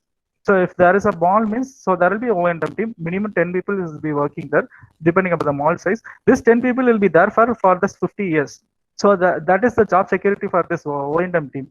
So other teams are also actually having different job roles, but the O&M team will be having a long duration in this particular project. So this is the idea of a project phases in a MEP system.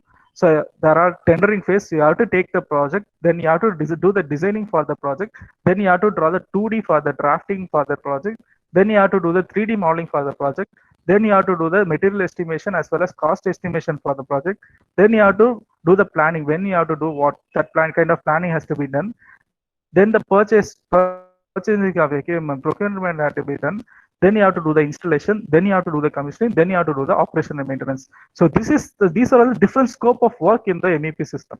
So if you are studying MEP and you are actually taking MEP as a career means, so you may be working in any one field. So you won't be working in all 10 fields. So you may be working in any one field. You have to choose which field you are going to insert.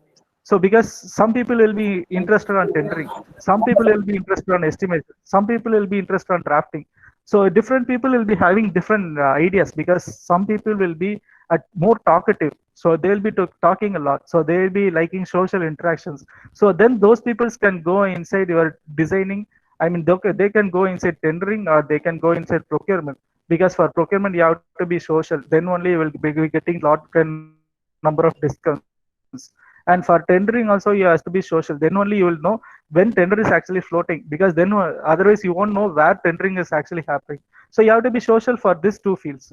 So if you are too brainy, you can do lot number of calculations. Then you can go inside this design engineering. Because for design engineering, you have to be familiar with different formulas. You have to be familiar with different concepts. You have to do engineering. So the pure engineering is done by this design engineers. So then you may be saying, I'm just introvert, so I won't be talking too much with people. So I don't need colleagues and all. So if I giving a laptop means I will just do the work means. So you can go with drafting or modeling, because these people will be sitting idle and they'll be working with the softwares. So that is the scope of these peoples. Then comes the estimation. So for estimation people, their job is actually simple. They just have to take the counts, but they have to be sharp. If you miss any one count means the project will be delayed. So these people has to be too sharp. So if you think you are too sharp, so you won't miss any small minor details means, then you can go into estimation. Then planning and scheduling, these people will be having lot number of headaches, because if any mistakes or anything happens in the field means total plan will be destroyed. So then they have to come up with new plans. So this is the job of the planning and engineering scheduling team. So then comes our procurement. Procurement, they have to be talkative, I told you. So they have to negotiate with large number of vendors. They have to take the they have to take large number of discounts and all. So that's the context of procurement. Then these three people we are discussing, yeah, installation, commissioning, operation, maintenance. These three people has to work in the sites. So that is the idea of actually this installation, commissioning, and operation and maintenance people. So these are all site peoples. Okay, so they have to work on the sites. But these seven peoples I have told you, right? So the first seven peoples, they are actually working in the office. So this seven will be working in office. This 8 to 10 they have to work in the site. So if you are actually preferable for a white collar job, so because most of the people actually completing engineering, so they will be looking for white collar job, so they don't have to go inside a site and they don't want to sweat actually. So where come வேலை செய்யணும் அப்படின்றதுதான் அவரோட idea. Water means then you have to go inside this 7 jobs because these are white collar jobs. So if you are okay with sweating and if you want to do lot of interactions, so you have to do hardcore engineering means then you can go inside this installation, commissioning, and operation maintenance because they are the hardcore engineers. So they will be taking the system on their own hand. So this is the idea of this building.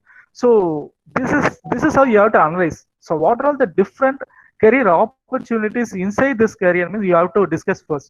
Then you have to be familiar whether you are okay with anything. So we got 10 options, right? If you are okay with any one option means choose this career.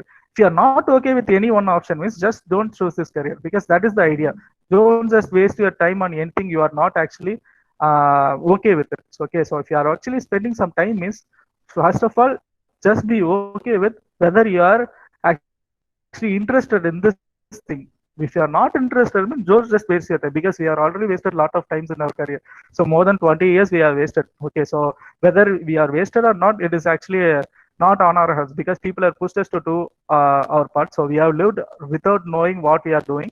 But after this 20 years, so you have to decide what you are going to do. Yes, this is what I'm going to do because we have to do something. We can't just sit idle and we can't do anything. We have to do something. So if you are going to do something means just be sure this is what I'm going to do. For this I'm actually taking step from today onwards. So that is the idea we got now. Okay, so this 10 career options we are told, right? So if you are going to search in Naukri and all means this is how the career options will be choosing that. So there are people called design engineer, drafting engineer, 3D modeler, estimation engineer, procurement engineer, tendering engineer, site engineer, site coordinator, project manager, consultants, O&M engineers. So like this, we got 11 different kinds of categories, and there are different subcategories also. So if you are going for job search, I think four final year people are also there, right? So if you are actually searching for job means this is how you have to search. You shouldn't just put electrical engineer inside Naukri. You shouldn't put electrical engineer in Indeed. How you have to search means you have to search as design engineer posting. So you have to search as drafting engineer. Then will draft. This is how you have jobs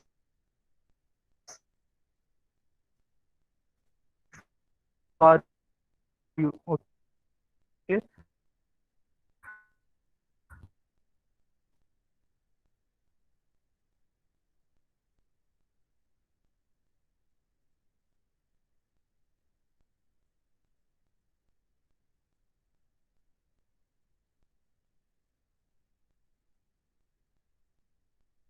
Because these MEP people are actually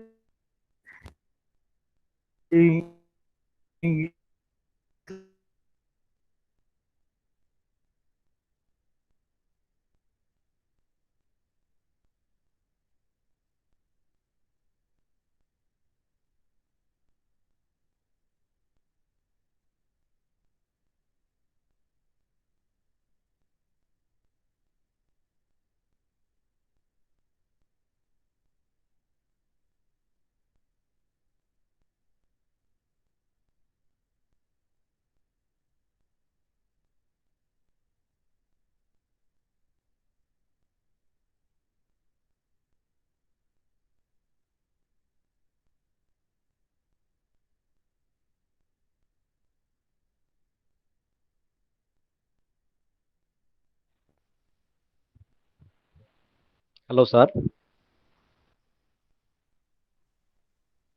So audio is not clear, sir. It's not audible.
Hello. Ma'am, am I audible? Yes, sir. You can proceed, Audible, sir. sir. Uh, okay, thank you, sir. Why did I lose you? I was actually telling this challenges in entering MEP sector. So, can I start from here, ma'am?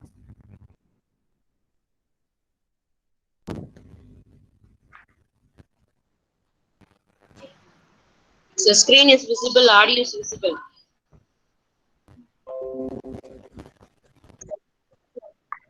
Okay, ma'am. I can start from here, right? So, from system familiarization. Sir, we think Okay, I'm we actually missed on starting. slide. Okay, so if you are actually entering, yes, yes, sir.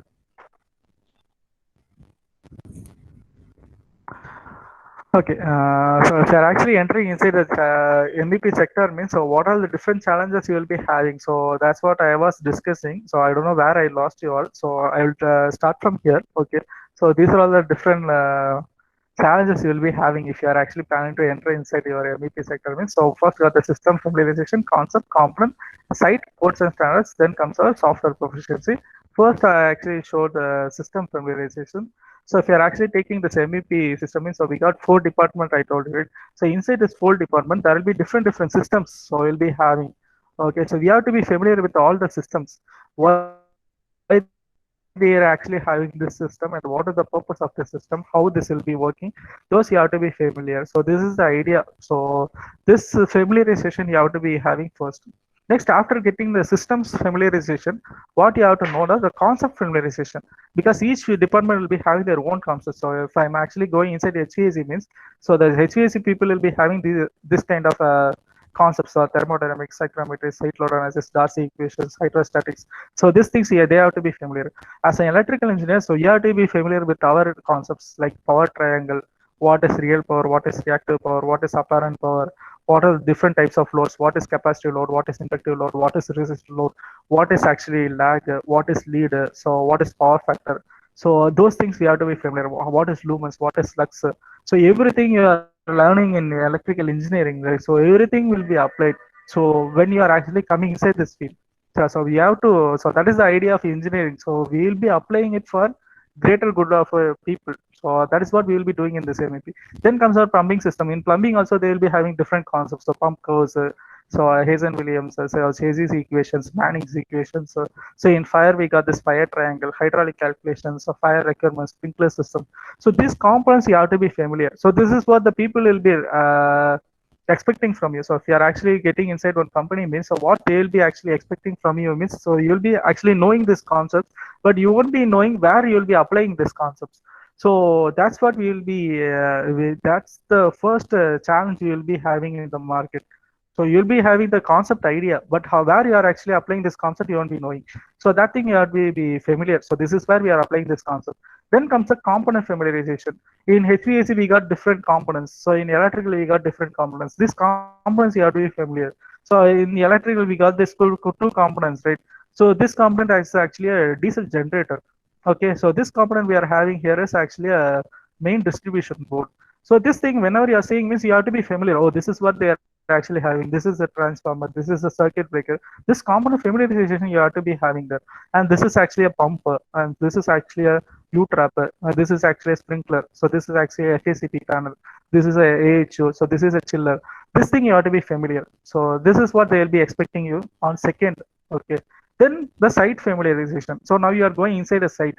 Okay. So you'll be seeing a large number of things. You would have seen these things also before in malls and basements. You'll be seeing this, but you'll be getting familiarized. What is that? So now you can get familiarized. So this is actually a cable tray. So in our house, we will be laying the cables inside a conduit. We will be laying it inside a pipe. But they will do not. They will lay it over a tray. So that tray is called cable tray. So these are all cables going over the trays. Okay, so you can see in the basements of malls, most of the malls will be having cable trays exposed in basements. Okay, so these are all ducts. So if you are actually having any doubts what this kind of things is, these are all ducts. So inside your cold air or your exhaust air will be going in. And these are all actually pipes. And this is actually a cable tray going there. And this is actually a pipe is going there. This red color line is a fire pipe actually. So firefighting related pipes, everything will be coated with red color. And you can see here, this pump is actually coated with red color, right? So this is a firefighting pumper. Okay, and this massive equipment is actually a chiller. Okay, so chiller pumps are chillers. Okay, so in this sites we have to be familiar because if you are going inside any company means in day they will be having a basic orientation. They will tell you to go site visit for this particular area. Okay, so after completing the site visit, they will ask you, so what are the things you have seen? So what are the components you have seen? What are the places you have seen? While listing it, so you will be you couldn't list the names actually. So that is where they will point you. So what are the things you have learned in engineering? They will ask you. But in engineering, we have learned the concept. So we have never seen the components because the components actually application. Engineering is not actually studying about application. Engineering is about studying about concepts. So if you are actually want to study about the application means you have to get real experience with the people. So who are actually working in the site means you have to get touch with them. So then only you can understand the things what they are actually doing in the market. So if most of the people will be having different contacts in ours, okay. So most of us will be having friend concepts. So what you have to do, from now on, you have to get contact from the people who are actually working. So you have to get a lot of contact from the working people. Then only you will know how the work is actually happening in the market. What are the things actually happening in the market? So that thing you have to get familiar. So then you will understand. So whenever you are going in mall with your friends, means you will actually directly go to food court, you will eat. Then you will go to the theater and you will see the theater movie and come, right? So if you are actually going with working people, means they will take you to your food court directly. What they will do now, they will take you to basements. So they will show all the systems to you. Then they will take you to floors. In the floors also there are now n number of systems. So you won't be seeing it. But if you are going with the working people, means they will tell you these are all actually provided for this purposes. So that's why you have to get connected with working people, so experienced people. So otherwise your alumni also you can get touch with them. Then comes our codes and standards. So in MPP you can't decide anything. Okay, so if you are actually deciding, so this is the cable size I am going to provide. So this is the lamp size, this is the brightness you are going to provide. Just like that, you can't decide. We got n number of standards, so we have to be familiar with these standards. Inside the standards, they will tell you which brightness we have to maintain there, which cable size we have to provide that, which type of circuit breaker we have to use, which material pipe we have to use, whether we have to use PVC threads. So for each department, we have different standards. For HVAC, we got this kind of standards, ASHRAE, ISHRAE. For electrical, we got IS, IEC, so BS.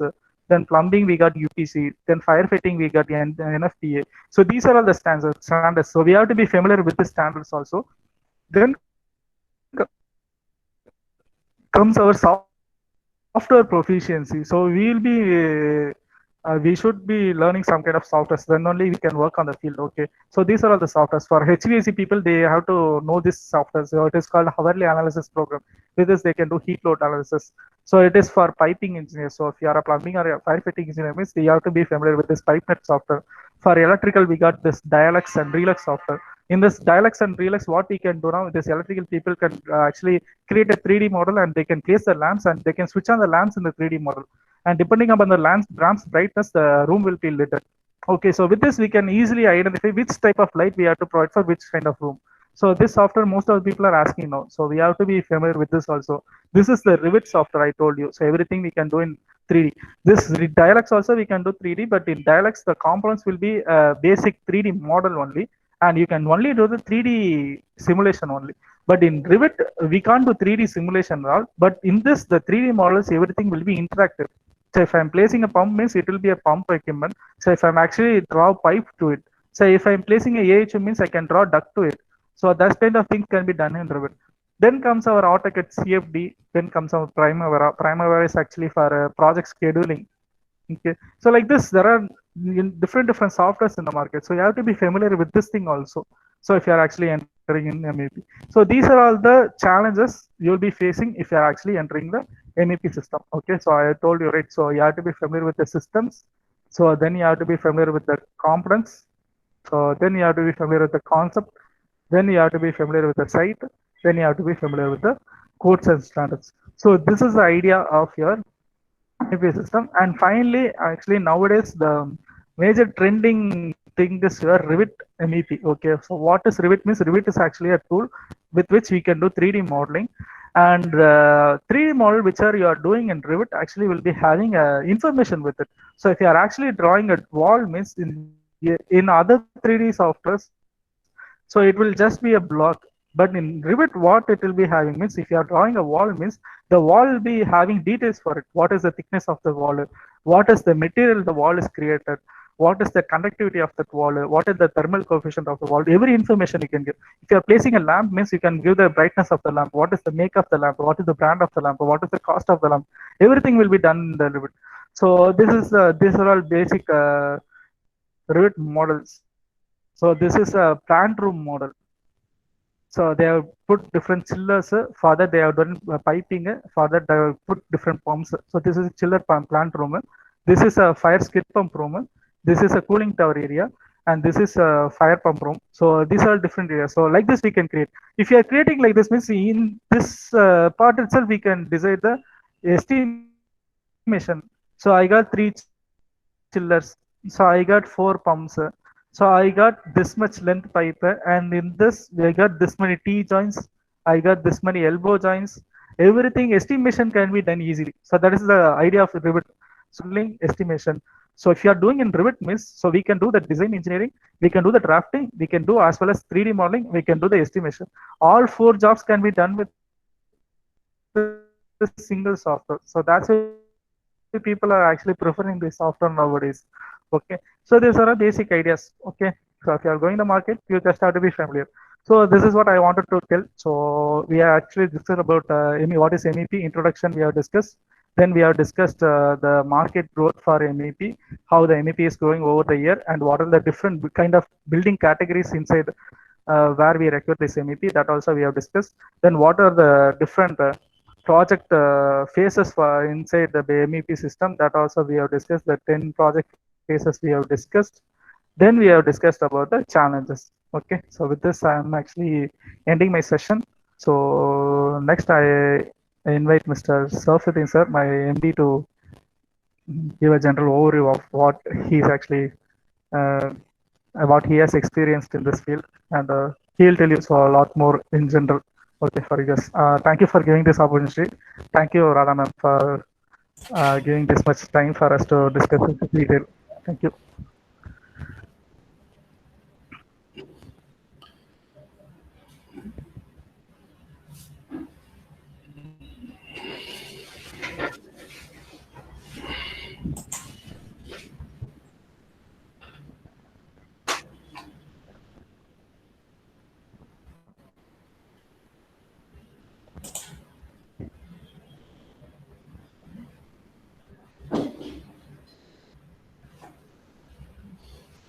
So thank you very much, sir. Mr. Khalid, sir, thank you very much for your wonderful now about the mechanical electrical engineer. So that means a mechanical electrical plumbing engineers about that.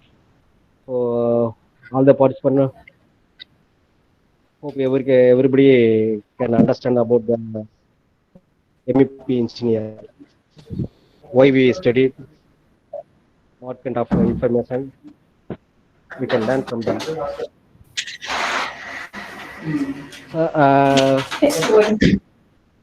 Mohammed Sarifuddin sir, you share Yes, any? yes, can you hear me? Yes, sir, yes. Okay. Kindly share your information with us, sir.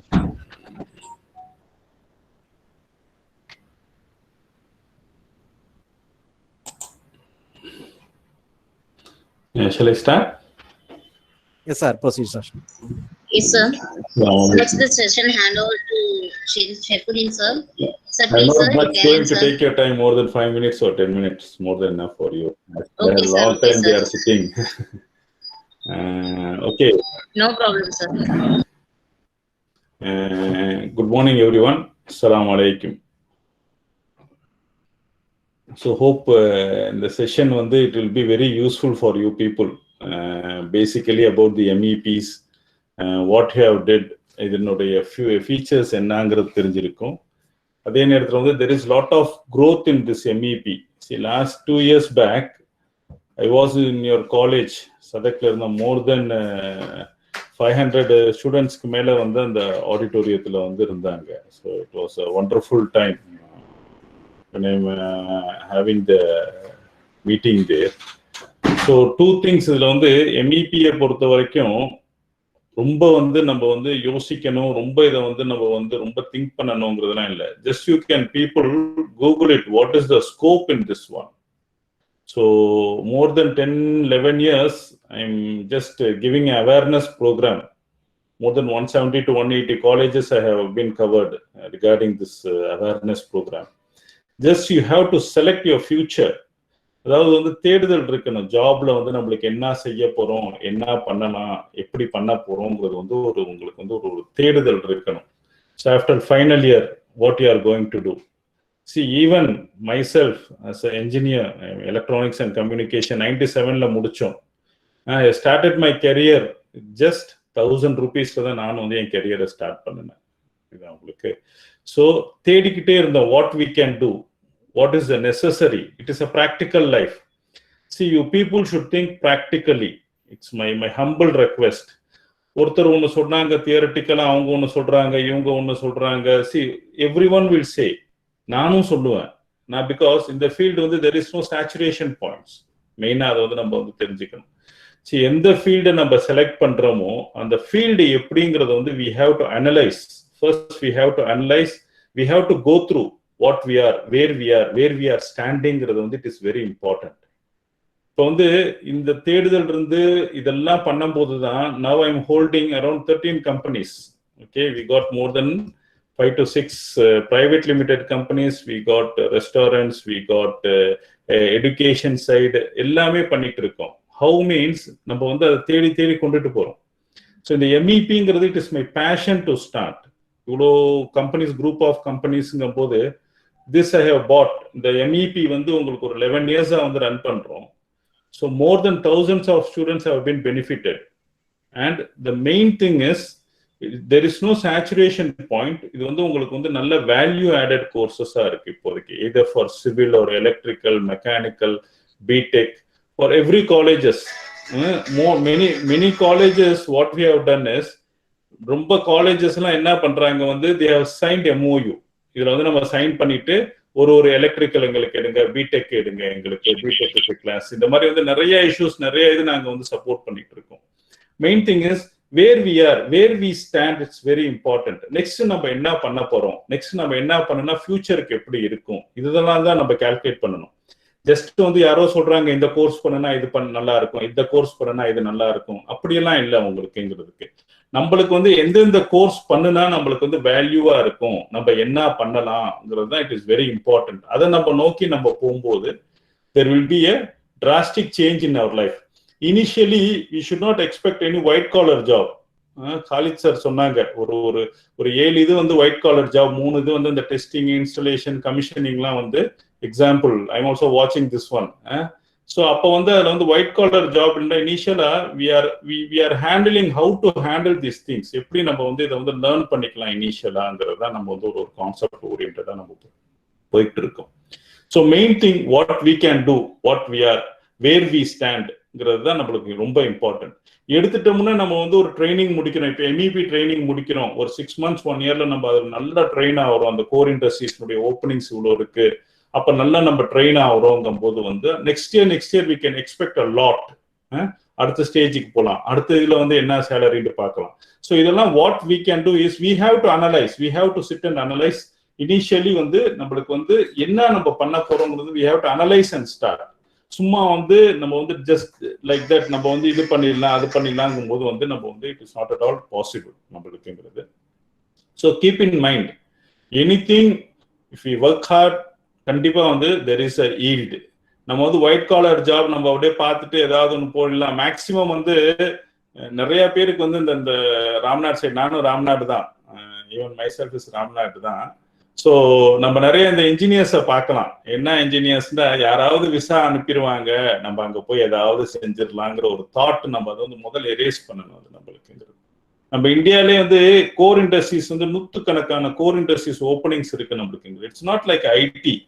C IT I'm not telling that IT தாங்கிறது. IT இப்போ வந்து mechanical முடிச்சுட்டு, electrical முடிச்சுட்டு, சிவில்லாம் முடிச்சுட்டு நம்ம ஐடிக்கு போயிடுறோம் இமீடியட்டா. என்ன பண்றோம் போய் ஐடில BPO ITESங்கிறாங்க, BPOக்கு தான் போறோம் ஃபைனலா. This is what happening. So நம்ம அந்த ஒரு 3 years நம்மள ஸ்பீஸ் பண்ணிட்டு தூக்கி போட்டுறாங்க, வேலை முடிஞ்சிருச்சு அவ்வளவுதான். ஸோ அந்த 3 years நம்ம நல்லா ஏர்ன் பண்ணிருப்போம், இல்லைன்னு சொல்லல. எண்ட் ஆஃப் தி டே நம்ம திரும்பி பார்க்கும்போது we have considered as a fresher in the core industries. இப்போ திடீர்னு வந்து லே ஆஃப் பண்றாங்க, thousands 15,000 20,000 people வந்து லே ஆஃப் பண்றாங்கிறாங்க ஐடில. எனி கோர் இண்டஸ்ட்ரீஸ் ஈவன் இந்த கோவிட் டைம், ஏதாவது ஒரு கோர் இண்டஸ்ட்ரீஸ்ல இத்தனை பேரை லே ஆஃப் பண்ணோம்னு சொல்லியிருக்காங்களா? எனி கம்பெனிஸ் எதுவுமே நீங்க சொல்ல முடியாது. அதே மாதிரி வந்து கோவிட் டைம்ல தான் MEP வந்து இன்ஜினியர்ஸ் வந்து ரொம்ப அதிகமா ரெக்குயர்மெண்ட்ஸ் இருக்கு. அந்த HVAC இந்த இதெல்லாம் வந்து நம்மளுக்கு கால்குலேஷன்ஸ்க்கு அந்த இது, அந்த ஃபில்டர்ஸ் சேஞ்ச் பண்றது, ஹாஸ்பிட்டல் சைட்ல, கம்பெனி சைட்ல, ஃபேக்டரி சைட்ல, ஹோட்டல் சைட்ல, எல்லாத்துக்கும் நம்ம வந்து அப்போ MEP இன்ஜினியர்ஸ் ஹைலி டிமாண்ட். இப்போ 2030 எல்லாம் வந்து there will be lot of demands for MEP engineers. ஏன்னா இங்கே இந்தியாவிலும் இம்ப்ளிமெண்ட் ஆகிட்டு இருக்கு. So other countries like Singapore MEP full 100% implement பண்ணிட்டு now they are into green environment. So இந்த மாதிரிலாம் நிறைய நம்ம வந்து ரிசர்ச் பண்ணணும், சர்ச் பண்ணணும் நம்மளுக்குங்கிறது. ஸோ நம்மளுடைய கோர் இண்டஸ்ட்ரீஸ் 4 years நம்ம எதுக்கு படிக்கிறோம்? எலக்ட்ரிக்கல் நம்ம முடிக்கிறோம், 4 years நம்ம வந்து படிக்கிறோம் எலக்ட்ரிக்கலோ மெக்கானிக்கலோ. தென் why should we waste the time going for other things? நம்ம ஏன் கோர் இண்டஸ்ட்ரீஸ்ல நம்ம சண்டை போடக்கூடாது? அதுல நம்ம ஏன் வின் பண்ணக்கூடாது? That you people should think. So think twice. எதுக்கு நீங்க வந்து உள்ள போறதா இருந்தாலும் வந்து திங்க் டுவைஸ். MEPங்கிறது வந்து இன்னைக்கு வந்து இந்த வேர்டு கேள்விப்பட்டிருப்பீங்க. அதாவது நாங்க எந்த காலேஜுக்கு போயிட்டு நான் வந்து ஒரு அவேர்னஸ் ப்ரோக்ராம் கொடுத்தாலும் வந்து அந்த காலேஜே there will be a talk of the day. MEP இவ்வளவு ஓப்பனிங்ஸ் இருக்கா, நம்மளுக்கு இவ்வளவு தெரியாம இருந்திருக்கு. சரி, நம்ம எலக்ட்ரிக்கலோ மெக்கானிக்கல் ஸ்டூடெண்ட்ஸோ ஒன்னு நம்ம இதுதான் நினைப்போம், 2 விஷயம் நினைப்போம். ஒண்ணுதான், ஒன்னு அந்த ஆட்டோமொபைல் இண்டஸ்ட்ரீஸ்க்கு ஓடுவோம்டா, இதுதான் லைஃப் நம்மளுக்கு, மெக்கானிக்கல் முடிச்சுட்டா. இல்ல வந்து எலக்ட்ரிக்கல் ஃபீல்ட் வந்து இந்த சைடு இப்படி போயிடுவோம். இந்த மாதிரி பில்டிங் இண்டஸ்ட்ரீஸ்ல இவ்வளவு ஆப்பர்ச்சுனிட்டிஸ் இருக்கு, இவ்வளவு ஓப்பனிங்ஸ் இருக்குங்கிறதே யாருக்குமே தெரியாது. ஜஸ்ட் நீங்க வந்து பாருங்க, ஜஸ்ட் கோ த்ரூ பண்ணிட்டு ஒரு கூகுள் பண்ணி ஒரு ஸ்டாட்டிஸ்டிக்கல் ரிப்போர்ட் எடுங்க. It will be very helpful for you. Hope இந்த செஷன் வந்து உங்களுக்கு ரொம்ப யூஸ்ஃபுல்லா இருந்திருக்கும். வெரி ஸ்மால், ரொம்ப கம்மி டைமிங் தான் உங்களுக்கு. we can take even 3 hours 4 hours we can go இந்த செஷன்லாம் உங்களுக்கு. பட் என்ன சொல்றது, இப்ப nowadays ஆன்லைன் போய் அந்த இன்ட்ராக்ஷனே இல்லாம போயிடுச்சு. ஈவன் இப்ப நான் பேசுறது கூட வந்து just side I use to, எனக்கு வந்து கிட்டத்தட்ட உங்க காலேஜ்ல உங்க பிரின்சிபல் கரஸ்பாண்டன்ட்லாம் ஐ யூஸ் டு டாக், எனக்கு 40 minutes தான் கொடுத்தாங்க. இட் ஹஸ் டேக்கன் 1.5 hours ஆயிடுச்சு. ஸோ இன்ட்ராக்ஷன் இல்லாம நம்ம வந்து இப்ப என்னமோ நான் கம்ப்யூட்டரை பார்த்து தான் பேசிட்டு இருக்கேன் நான். Life is like that. So you people think இந்த 2 yearsல வந்து சர்டிபிகேட்லாம் வந்து இந்த கோவிட்னால வந்து எல்லா இன்ஜினியர்ஸ்க்கும் வந்து என்ன ஆகுதுன்னா வந்து அந்த அளவுக்கு ஒரு வேலிட் இல்லாம போகுது எல்லா இடத்துலயும் போது. அப்ப நம்ம வந்து ஒரு எக்ஸ்ட்ரா இது வந்து நம்ம எம்இபி நம்ம வந்து ஒரு ஆட் ஆன் பண்ணிக்கலாம். How it is useful. ஒரு ப்ராடக்டை பத்தி தெரிஞ்சுக்கிட்டு படிங்க. It will be very useful. சும்மா நம்ம வந்து எம்இபின்னு சொன்னாங்களே அதுல ஜாப்ஸ் இருக்கு அப்படி படிக்காதீங்க. நீங்க வந்துட்டு ஜஸ்ட் அதனுடைய நாலேஜ் நல்லா எடுத்துக்கங்க, அந்த ப்ராடக்ட்ஸை பத்தி நல்லா தெரிஞ்சுக்கங்க. Then you people can enter. Thanks to everyone. Thanks for all giving this opportunity. So 12 o'clock முடிக்க சொன்னாங்க. So again 5 minutes extra ஆயிடுச்சு. Thanks a lot to everyone. HODக்கு Boopalan சாருக்கு, so other faculty members, your college correspondents, so எல்லாம் யாரெல்லாம் வந்து இந்த மீட்ல இருந்திருக்கீங்களோ, very nice to have a word with you people. So as a youngster I used to tell, கஷ்டப்பட்டுக்கிட்டே இருப்போம், we will be coming up. So இந்த கோவிட்னால வந்து நம்மளுக்கு college இல்லையே, போர்ஷன் கவர் பண்ணலையே, அதெல்லாம் ஒண்ணு. we ourselves stand, நம்மளே என்னென்ன பண்ணலாம், நம்ம என்ன பண்ணுவோம்ங்கிறத வந்து we will be planning all the things. So thanks a lot. யார் இது ஹோஸ்ட் பண்ணாங்களோ really I'm thankful to everyone. Thanks to your college. Thank you sir. Participants, if you have any doubt, you can feel free to ask. Any question answer session, Khalid sir இருக்காங்க.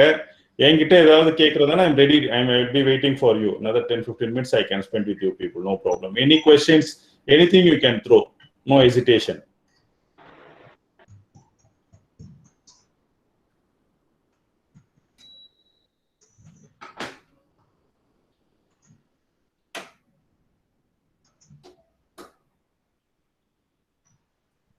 Hello, sir.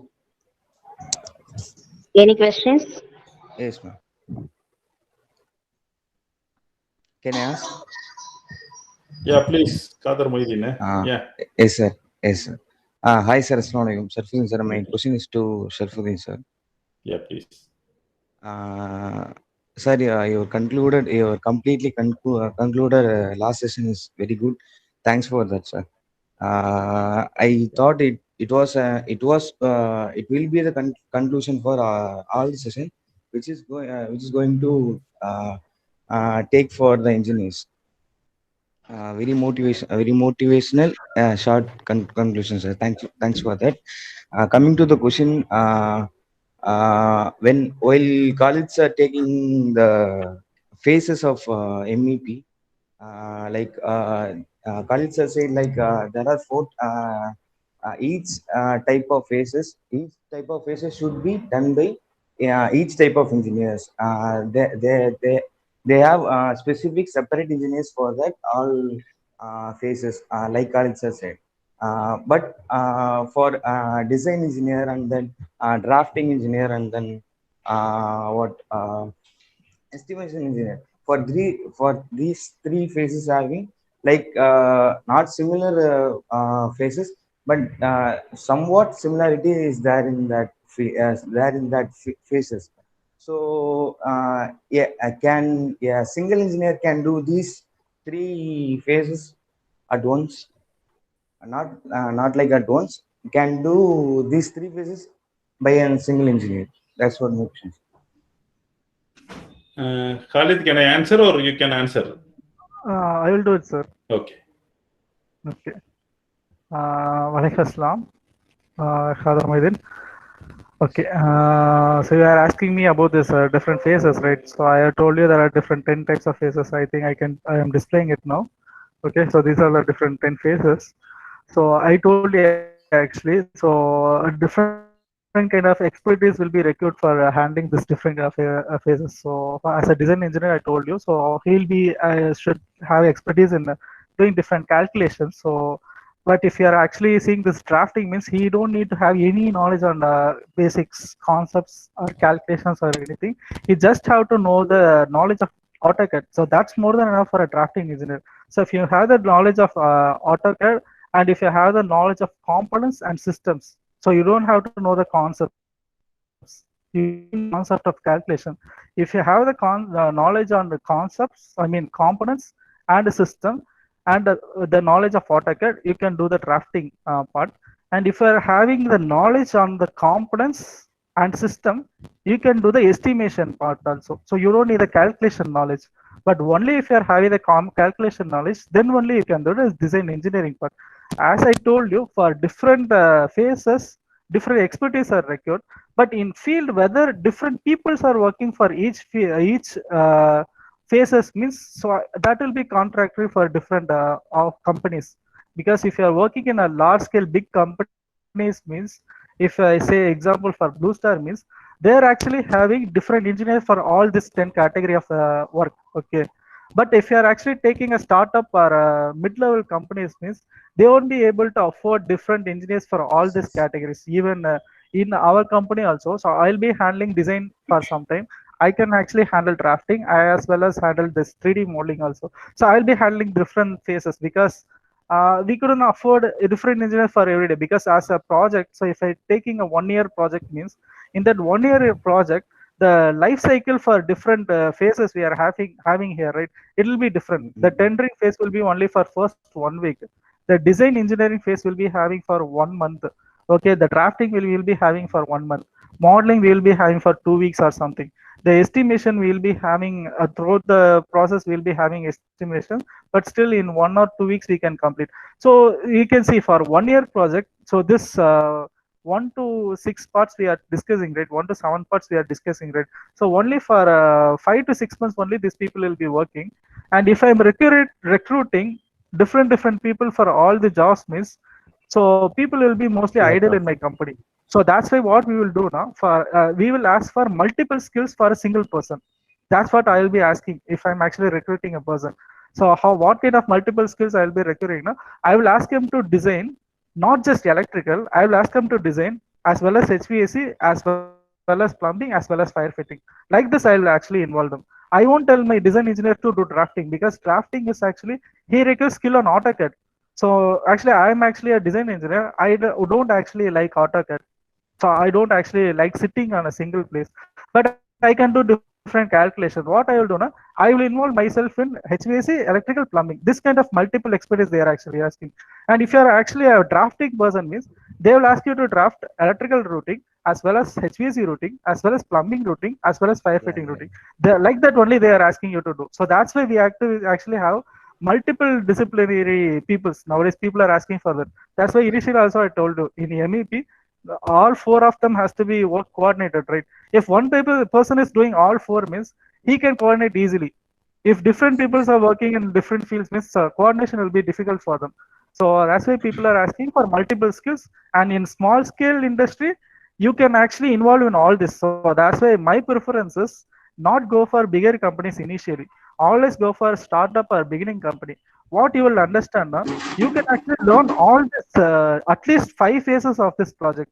If you are learning at least 5 phases means, then you will be having a large knowledge if you are going inside a bigger company. If you directly go to a bigger company means, they will actually put you in only one subdomain. You will only learn that particular domain. If you are actually growing into a manager, or if you are actually growing into bigger coordinated position means, you won't understand what other domain people are doing. You have to manage those peoples, but you will not know how they are actually working. Those kind of difficulty will always come. So that's why most of the people will approach us. We are actually a training institute, right? What happens, Avrina? So in field, some managers will approach us and they will learn this design part, because they will be coming from installation background. But now design team is actually under their part means, what they will do now, they learn design from us, and then they will go into the field and they will guide those people. They will learn drafting from us, then they will go and they will guide those people. Because involving in all, you have to be planning it in your beginning career stage. Because after 4 years, I can't just go into drafting now, because if I'm going to drafting means, again I have to start from a minimum basic salary. So what I will do now, I will update myself on other field, then I will directly go and guide them. So that's what's happening. So multidisciplinary people are required in market. So you have to be multidisciplinary. And the people, if you are going inside the startup company, means we can learn more phases from this actually 10 phases. So that will be useful for you in future. So that is my idea. Okay. So I hope I answered the question. So if you have Yes, sir. any Yes, doubts, sir. you can ask again. Okay. Yes, sir. Thank you. I got the idea of allocation of the each phase to each engineer or an engineer. I got that idea you and your personal idea. Yes, sir. Okay. That's what I'm asking. For a small scale, they can't afford and they will put one engineer to all the fields. But there will be some cons Yeah. to. Yeah, I got that idea. So thank you so much. Sir. Thank you so much. Okay. Okay. Thank you. Welcome. Any other questions? Sir, myself Neelakandan. Hello. Yeah, ma. I can hear you. Sir, myself Neelakandan. Sir, I am working in testing and commissioning engineering in Voltec Group, sir. Okay. Chennai Voltec. Electrical field only. I am working in electrical field. I am now present project. I am working in a traction site. So MEC I can able to learn from by online, sir. It is possible. Okay. So you are actually working in testing and commissioning field in Chennai Voltec.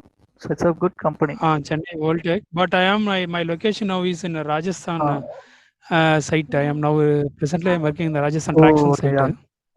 Okay. Yeah. So mostly But testing and I'm commissioning, not interested, but how only can able to improve my level towards improve my level? How I can able to learn from any online? So I need to come for the institute regarding this one. It is how possible? If you are actually coming to institute, means you can get a real time experience and you can share experience with us and all. It will programs also. If you are planning to, means you can opt to it. Okay. So we can plan it, but for online we need minimum number of people we are actually requiring. For one people we can't dedicate our single resource. But if you are actually interested in it, means so we are actually planning for online also. So feel free to contact us, sir. So I can give you our contact number also. So you can contact us. So we'll discuss how we can plan, because you are working, right? So during working hours, so you can't come to our classes. So we have to plan accordingly for you. So we can do it, sir. Okay. Okay, sir. Okay. So you can note the number for so with this number you can contact. Okay. Okay, sir. Okay. Okay. So any other questions, ma?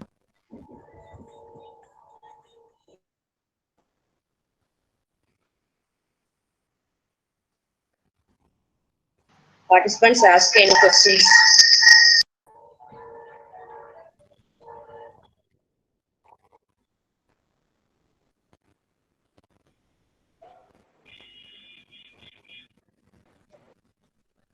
I think no more questions, sir. If Got nobody it, have sir? questions, Okay, can ma'am. I ask another question? Sure. Yeah, sure, Kader. Yeah, thank you, Rama. Sharfuddin sir, another question for you, sir. Please tell me, ma. Yes, sir. I thought this question will be only answered by you. What now? Yeah, no problem. Oh, yes, sir. Why I'm asking now? I don't know. This question is comes under this topic, but I have to ask. What is that now, sir? If I what is the entrepreneurship in mechanical electrical plumbing in ME? Hello.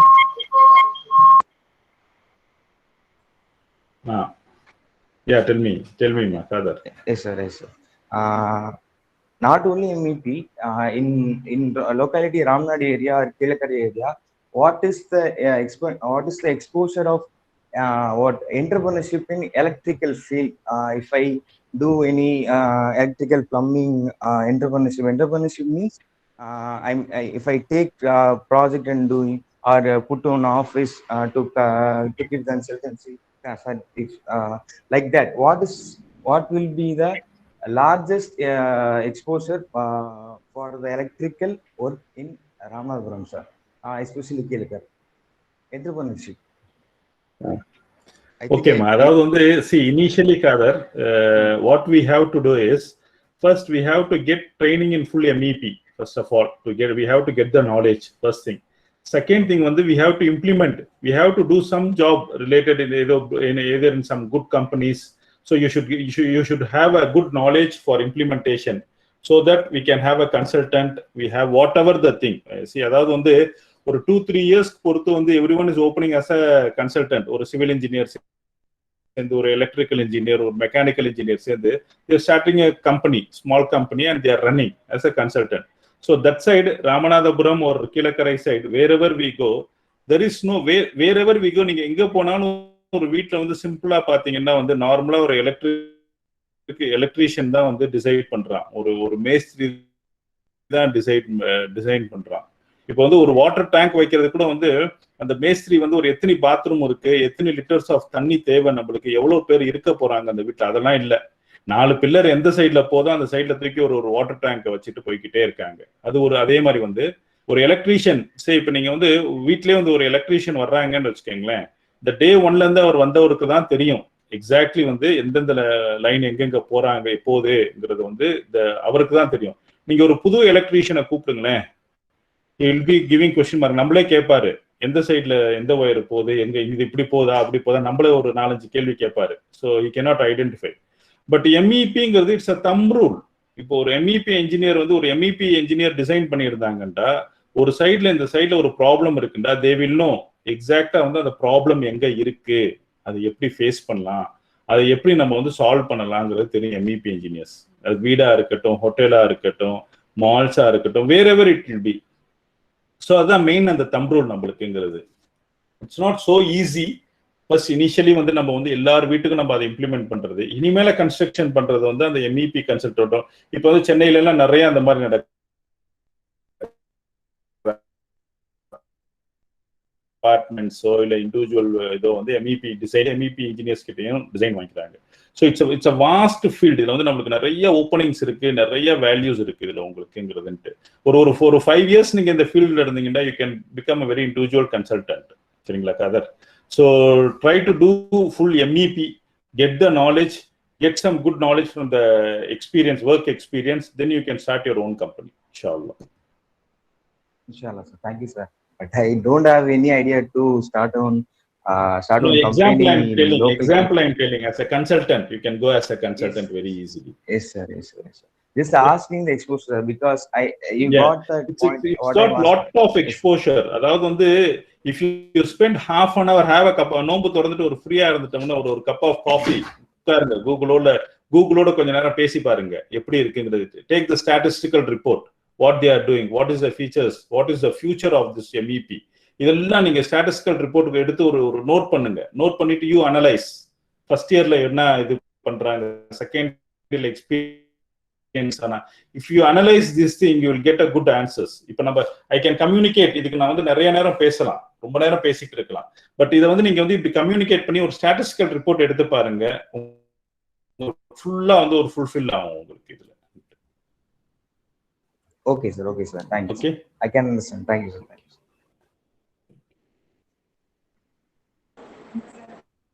Anything else we can wind up? Yes, sir. Sure, sir. Thank you, sir. Not only information you are encourage everyone, motivate everyone. I thank Galit sir as well as Sharfuddin sir, and also Tintu ma'am. She only initiated everything. So thank you very much, sir. I hope the session will be very informative and created some awareness between the students. Thank you, sir. Thank you very much.